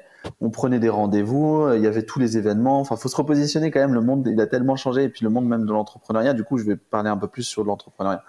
Donc on avait les événements physiques, Viva Technologie en mai, avec 10 000 personnes, je sais pas quoi, etc. Donc t'avais le 16 mars, on dit stop, plus de recrutement, plus de rencontres avec les investisseurs pour les entrepreneurs, plus de clients potentiellement sur certains secteurs, et même sur les secteurs qui au final n'ont pas été touchés, une énorme incertitude. Donc comme tout le monde, gros froid.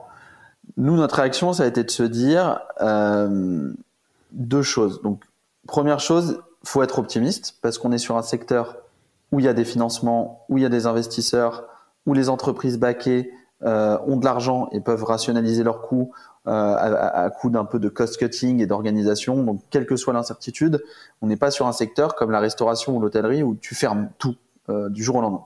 Tu vois, vraiment là, t'es directeur de discothèque le 16 mars, si tu veux. Il y avait pas 36 choses à se poser comme question, quoi. C'est comment je vais gagner ma vie pendant que ma boîte de nuit est fermée, sachant qu'elles sont encore fermées, donc plus d'un an après. Alors que les startups, c'est un peu différent, et l'innovation. Donc première chose, c'est restons optimistes, du calme. Il n'y a pas le feu tout de suite. Il y a beaucoup de solutions qui existent. Et deuxième aspect, c'est mais attendez, on est dans des secteurs. Au contraire, hein, c'est venu très vite. Hein. Au début, les entrepreneurs, les investisseurs, tout le monde était un peu bloqué, congestionné, gelé. J'ai fait beaucoup de podcasts à l'époque, moi, que j'ai animé. Nous, on appelle ça des webinars, puisque c'est plutôt en visio. Et ma première décision pour Eldorado, ça a été de dire, personne ne sait, donc je vais interviewer pendant 50 jours les 50 investisseurs clés de l'écosystème. Donc j'ai fait 50 interviews d'une heure, tous les jours à 11h, du lundi au vendredi, pendant 6-7 semaines. Alors les premiers, ils essuyaient les plâtres. Le premier, c'était Marc Ménassé, qui est un des plus grands investisseurs français, qui dit écoute, tu me poses des questions, mais moi je suis comme toi, je sais pas quoi, où est-ce qu'on va. Je peux juste te dire ce que je peux ressentir, mais truc. Et en fait, assez vite, ce gel, il s'est dégelé. C'est-à-dire que les investisseurs au début disaient nous, on met en pause les investissements. Les entreprises, elles disaient nous, on coupe les coûts. Nous, on s'est réorganisé en interne, on bosse en télétravail, on passe à la phase organisationnelle. Et plus que certains secteurs, l'entrepreneuriat a été très résilient, mais aussi très rapide et très agile. L'entrepreneuriat plutôt des startups, de l'écosystème d'innovation.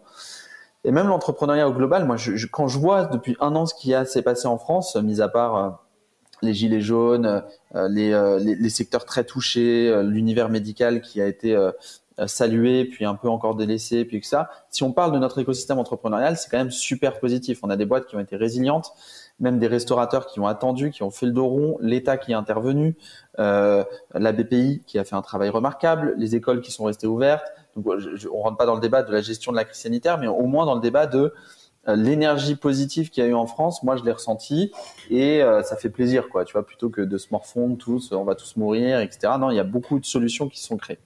Donc, il y a eu ces 2 phénomènes au tout début de la crise, tu vois, qui ont fait que on s'est mis un peu en ordre de bataille. Et l'autre événement, c'est quand même le soutien massif de la BPI à travers les garanties des prêts bancaires que l'État a distillés.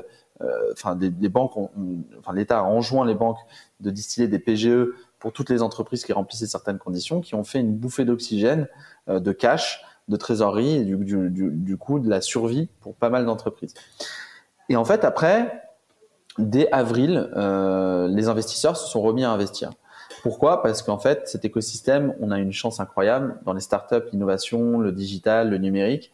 C'est que ça a fait naître énormément et accéléré énormément de besoins de numérisation, de TPE, de PME, de personnes, de vente en ligne, de robotique, d'intelligence artificielle, de vente à distance, de travail collaboratif, de Zencastr, de Zoom. Moi, Zoom, j'avais fait 0 Zoom avant le 16 mars. Entre le 16 mars et aujourd'hui, je pense que j'en ai fait plus que n'importe quel Google Meet ou quoi. Voilà, tu vois, c'est juste pour montrer C'est sûr. que voilà, ça a évolué et que les outils de collaboration à distance, l'agilité qu'ont démontré certaines équipes aussi, ça a engendré tout simplement énormément de possibilités dans cet écosystème qui du coup signaient des clients. Et des boîtes ont été en énorme croissance grâce à ça. Je peux donner un exemple. Back Market, c'est une entreprise qui poursuivait déjà avant un chemin très prometteur et de très grand talent dans l'entrepreneuriat. Dans le livre, on interviewe Thibaut, qui est le CEO de Back Market. Et Back Market, c'est du produit reconditionné, donc que ce soit du produit ménager, électronique, hi-fi, vidéo, etc. Smartphone, évidemment. Où en gros, on achète d'occasion des produits reconditionnés à des revendeurs, à des reconditionneurs, et ils mettent ça sur une place de marché. Et évidemment que ce type de site, de par déjà le fait qu'ils vendent à distance, ils livrent, etc., sur des besoins qui sont existants et qui restent existants pour énormément de personnes, et en plus qui ont une démarche, une dynamique environnementale avec impact, réutilisation, arrêter d'acheter du neuf, etc., qui s'est accéléré avec la crise. On s'est dit c'est pas normal, il faut que ça change. C'est une entreprise qui a surperformé et qui est devenue depuis la semaine dernière, on est en mai 2021, une licorne, donc une entreprise valorisée à plus d'1 milliard grâce à une levée de fonds de plus de 270 millions d'euros pour accélérer son développement dans d'autres pays, etc. Donc c'est là un peu le schéma qui montre que des entreprises, et la plupart d'entre elles, ont connu une activité record. Les investisseurs ont fait des investissements records. Les entreprises qui étaient dans des secteurs difficiles comme la restauration, l'hôtellerie, le tourisme ont soit arrêté, mais soit fait évoluer leur business vers d'autres cibles. Donc cette agilité. Donc 1 an après, moi je suis plutôt très positif sur le fait que l'écosystème a été résilient, performant, a délivré plein de promesses qui sont positives pour l'avenir et plein de nouvelles méthodes de travail et de nouvelles réflexions aussi qu'on peut avoir qui seront peut-être durables et on l'espère. On a passé 1h30 d'échange. En interne sur Eldorado, justement, qu'est-ce que tu as mis en place rapidement et qu'est-ce que ça a fait évoluer dans l'organisation, dans le business model, dans les réflexions? Écoute, tout simplement, déjà la première décision qu'on a prise, on avait des bureaux dans le Sentier, c'est rendre nos bureaux. Dès début mars, avec mes associés, on s'est dit attends, on ne sait pas combien de temps ça va durer, potentiellement longtemps. Puis à l'époque, faut se dire qu'il y avait beaucoup d'informations diverses et variées, quoi. On savait vraiment pas ce qu'il allait, de ce qu'on allait devenir. Et donc la première décision, ça a été de rendre les bureaux. puis de passer en full télétravail et de revoir tous nos process internes et notre organisation en disant on travaille tous les jours à distance. Donc, on a des outils de collaboration, de travail comme Notion, Slack, etc., WhatsApp ou autres qui permettent de communiquer entre nous, des calls réguliers. Comment on fait aussi pendant cette période pour garder le côté machine à café quoi que tu as dans une entreprise. Nous, on est quasiment une vingtaine. Comment ça va ton week-end, tu regardes quoi comme série, tu peux pas le faire si tu te forces pas à le faire en visio. Donc on a fait deux moments dans la semaine, un petit déj le lundi et un café le vendredi où on parle autre chose que du boulot et on essaye à distance de partager des choses et d'autres et de pas parler aussi du Covid. Tous ensemble. Tous ensemble, ouais. Au même moment et donc quelqu'un lance un sujet. Et tout le monde rebondit un petit peu ou tu crées des mini-zooms? Non, on a fait vraiment comme si on était tous en train de déjeuner, quoi. Ou à la machine à café. Super. Et on parle de tout. Alors, on essayait de ne pas parler ni du boulot ni du Covid. Donc déjà, ça t'enlève 2 sujets majeurs de discussion qui te disaient. Mais il y en a qui parlaient, là, j'ai commandé ma PlayStation, j'ai des nouveaux jeux. Ah ouais, tu joues à quoi? D'autres qui disaient, il y a une super app de livraison, super sympa. Enfin, tu vois, un truc qui te met un peu plus de machine à café dans l'esprit. Le Covid a eu un danger et qui existe encore avec le télétravail, c'est de pas suivre aussi l'humeur des collaboratrices ou collaborateurs, leurs besoins, ressentir ce qu'on ressent quand on voit des personnes. Voilà, en une demi-heure sur Zoom, je peux te paraître pour le mec le plus en forme du monde et super motivé, mais alors que je suis au fond du trou à côté, quoi, si tu veux. Et que je bosse 2 fois plus et que c'est un enfer, il y a les enfants à la maison, j'ai pas les bonnes conditions pour poursuivre. Ouais. Exactement. Et c'est vraiment ça qu'on a essayé de prévenir aussi dans nos process internes, c'est de faire des calls réguliers avec chacun d'entre eux, les associés. Donc on en avait un par semaine avec les direct reports associés et un par mois avec les 3 associés et chaque collaborateur et collaboratrice, même stagiaire. Il fallait que tout le monde puisse partager comment ça va, etc. Et je pense que ça a fait du bien à la plupart d'entre eux. Après, vite, on s'est mis dans une phase de recrutement. Donc, on a recruté à distance quelqu'un qui était à Lyon, donc qu'on n'aurait jamais recruté avant, parce qu'on est tous à Paris. Mais oui. Et du coup, ça a ouvert des nouvelles opportunités. Et au niveau d'Eldorado en tant que tel, on a suivi comme l'écosystème et ce que je te disais, c'est-à-dire qu'on a eu de la chance parce que ça a été une année record en termes d'inscrits, de croissance, de mise en relation, de recherche de financement. Il y a eu évidemment tout le PGE et les financements alternatifs et complémentaires. Donc, on a eu énormément de possibilités d'aider un max d'entrepreneurs jusqu'à même écrire un livre, parce que c'était pendant aussi entre le 2e et le 3e confinement. Alors, je sais plus combien on en est, etc., mais j'espère qu'il n'y en aura plus jamais. Mais en gros, on a mis ce temps à profit pour avancer sur des sujets de fond, en plus que de faire des bonnes performances. Et puis, je pense que ce qu'on a gagné durablement, c'est le fait qu'on soit en télétravail, puisque majoritairement maintenant, nous, on a cette culture-là et on la gardera après. On a nos bureaux maintenant qui sont à Station F, qui est le grand campus de start-up à Paris, qui nous permet de se voir régulièrement, 1, 2 ou 3 fois par semaine, demi-journée, journée, déjeuner, etc. Mais sinon, principalement, on reste en télétravail et on a nos outils et nos process qui nous permettent de vraiment bien avancer dans ce mode-là, avec un bon équilibre. Une fois que c'est un peu fixé comme date, le lundi, mardi, on va au travail, ou le lundi, mercredi, les collaborateurs et collaboratrices, ils peuvent s'organiser pour leurs sujets perso, leurs sujets pro, être plus performants, plus à l'aise, donc tout simplement. Ok, super intéressant de voir évidemment cette résilience et cette agilité que beaucoup ont eu. J'ai plusieurs amis restaurateurs qui en ont profité pour tout revoir, leur sourcing, des travaux, des aménagements, des choses vraiment superbes. Je pense notamment à Café Terroir à Lyon. Eh ben écoute, on ira voir tout ce qu'ils ont fait et on va consommer pendant au moins 1 ou 2 ans pour rattraper le retard qu'ils ont eu.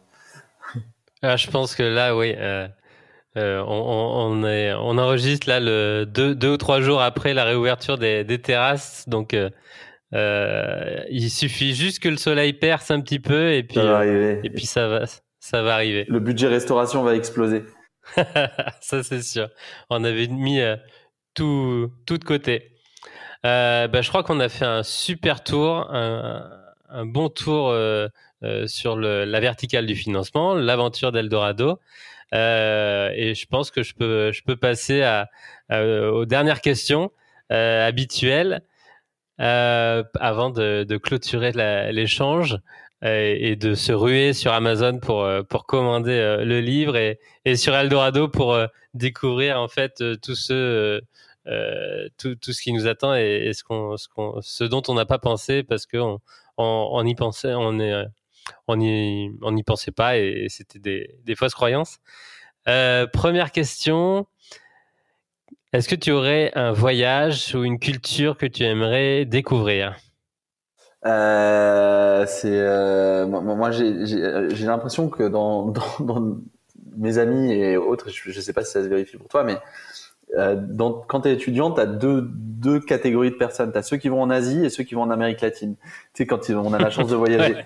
C'est un peu ça. Donc moi, j'ai eu la chance de découvrir beaucoup de l'Amérique latine par le Brésil, etc. Et donc, si moi, j'aimerais vraiment découvrir une culture, c'est plutôt asiatique, Asie du Sud-Est, parce que je l'ai jamais fait et que ça m'attire beaucoup et qu'il y a beaucoup de choses à découvrir qui sont tellement différentes que nous, que ça peut enrichir personnellement et pourquoi pas donner des idées. Je suis bien d'accord. J'ai jamais fait l'Asie non plus. J'ai fait un petit peu le reste, mais ouais. Je pense qu'il faut à un moment passer le cap pour découvrir c'est ça. l'Orient. Exactement. Est-ce que tu aurais une ressource, alors livre, oui, podcast, film, série, à nous partager en rapport avec l'entrepreneuriat ou pas? C'est libre à toi. Alors, si je fais un rapport avec l'entrepreneuriat, d'abord, je dirais, il y a 2 ou 3 livres que j'aime beaucoup. De vulgarisation de l'entrepreneuriat, il y a des livres de Guy Kawasaki, qui est un investisseur et mentor aux US et puis un dirigeant d'entreprise assez remarquable. Il y en a un qui s'appelle L'art de se lancer. Ouais. Un livre un peu plus complexe à lire, mais très très fort, qui s'appelle The Hard Thing About Hard Things. C'est vraiment un livre sur le rôle de l'entrepreneur et du dirigeant d'entreprise, de la dirigeante, et tous les difficultés qu'il doit affronter, personnelles, extérieures, et qui est vraiment très profond. Donc j'aime beaucoup ce livre. En série, moi j'ai beaucoup aimé la série Silicon Valley à l'époque, qui est une série d'HBO, je crois, sur justement l'écosystème entrepreneurial. Après, bon, il y a plein de séries plus ou moins entrepreneuriales, mais là, j'essaie de rester dans la thématique entrepreneur. Silicon Valley est très drôle, des entrepreneurs en Silicon Valley, avec tous les clichés qu'il y a dans cet écosystème, et qui du coup, ça fait du bien parce qu'on se dit, ouais, c'est vraiment des clichés. Il faut vraiment arrêter avec ces clichés un peu à 2 balles, de nerds un peu entrepreneurs avec les investisseurs requins et le géant qui veut racheter, etc. Non, c'est très très sympa. Et en film, évidemment, Social Network, sur l'histoire de Facebook. Le livre sur l'histoire du fondateur de McDo aussi est assez sympa. Le fondateur, il s'appelle. Le fondateur. Ouais. Très très profond. Et puis après, il y a déjà des listes des 10 meilleurs films entrepreneuriaux, etc. Il y en a pas mal. Et c'est déjà pas mal. Après, en livre que je conseille autre, moi je suis très peu lecteur, mais je lis tu vois, des romans, et le dernier Goncourt, L'Anomalie, qui est assez sympa, qui est sur un roman assez de science-fiction ou d'adaptation, qui est vraiment très très sympa, et donc voilà, c'est ce que je conseillerais aujourd'hui. Ok, je vais ajouter L'Anomalie à ma to-do read. Je connaissais pas. Les 2 autres, par contre, je les ai déjà lus. Ils sont très bons, évidemment. Je recommande aussi. Et puis, évidemment, celui que tu as écrit. Obtenez les meilleurs financements pour votre projet, qui est traduit en une langue, c'est-à-dire en français pour l'instant. Pour l'instant, ouais. Ça va se répandre. Si tu avais un bouton no limit devant toi, qu'est-ce qu'il actionnerait? C'est une bonne question, ça. Tiens, je l'avais pas. Euh, je dirais c'est le temps. Pas de limite de temps. Quand on est entrepreneur, on n'a pas trop de limitation de choses à faire. On pourrait avoir des journées de 24 heures et souvent on est frustré parce qu'on n'a pas rempli toute sa to-do list ou pas fait tout ce qu'on voulait faire dans l'année, dans les 6 mois, dans la journée, même dans l'heure. Donc si on pouvait maîtriser un peu le temps, mettre pause, bosser pour à fond sur des trucs et puis le relancer, etc. Ça pourrait être vraiment génial. Je pense que c'est ça que je ferais. On ferait beaucoup plus de choses et ça remplirait peut-être un peu plus ma volonté de faire trop de choses. Et est-ce que, j'en profite, j'ai la même envie et en même temps, est-ce que quand on a cette frustration, des fois, on est plus efficient, on va plus à l'essentiel puisque le temps passe et, C'est vrai. et c'est le contre-pied, quoi. C'est ça, exactement. Je suis d'accord avec toi. Moi, j'appuierai sur un bouton pour passer un vrai moment. Je mettrai off, tu vois, mes réflexions entrepreneuriales pour passer du vrai temps vraiment, vraiment, vraiment en écoute active et présent avec ma famille Ouais. et mon fils notamment. Ouais, c'est clair que quand on est entrepreneur, bah, comme toi ou moi, on a toujours des choses dans la tête à penser, à réfléchir.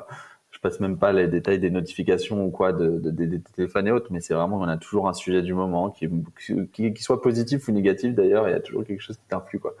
Ah, je suis d'accord avec toi. Dernière question pour nous, tu vois, le podcast, c'est aussi laisser une trace, une sorte d'héritage. Et on aime bien poser cette question à la fin. Est-ce que tu aurais un petit mot à dire à tes filles, à tes enfants? Ah, bah, c'est super sympa. Je l'ai même pas préparé, tu vois, je l'avais pas écouté jusqu'au bout, celui de Bart. Il faudrait que j'écoute. Alors moi, je leur dirais, c'est un peu bête parce que quand t'es parent, tu ne penses qu'à ça, mais faites des choses qui vous rendent heureuse. La valeur cardinale pour réussir et avoir de la force dans ce qu'on fait et être fier de soi, c'est de le faire avec bonheur, quoi. Et donc on est dans un monde où elles auront des métiers, des sujets, des choses qui existent même pas encore aujourd'hui au moment où on parle. Soyez heureuse et agile. C'est-à-dire, voilà, vous voyez le monde qui change, qui évolue très vite, beaucoup plus vite. Déjà, notre monde, il a évolué vite, celui de nos parents moins, mais vous, ça va être encore plus vite. Donc, n'oubliez pas le bonheur et restez agile. Un grand, grand merci, Adrien. Beaucoup de pépites, beaucoup de valeurs aujourd'hui. Je pense que ça amènera beaucoup de réflexion et d'implémentation, j'espère, pour beaucoup. Évidemment, donc tout le monde peut aller sur Eldorado, s'inscrire, c'est gratuit et puis ça permet déjà de voir plein de choses et d'élargir son champ et de perception autour du financement et de l'entrepreneuriat. Eh ben, écoute, merci beaucoup Gaël. J'espère que ça vous a plu et puis n'hésitez pas à me contacter sur LinkedIn ou autre. Je suis toujours très ouvert à répondre. Donc, merci pour tout et puis à très bientôt. Je mettrai tous les liens évidemment dans les notes et puis on se retrouve bientôt pour une dédicace en physique ou un petit café à Station F. Avec plaisir. Ciao Adrien, merci beaucoup. Salut Gaël, bonne journée.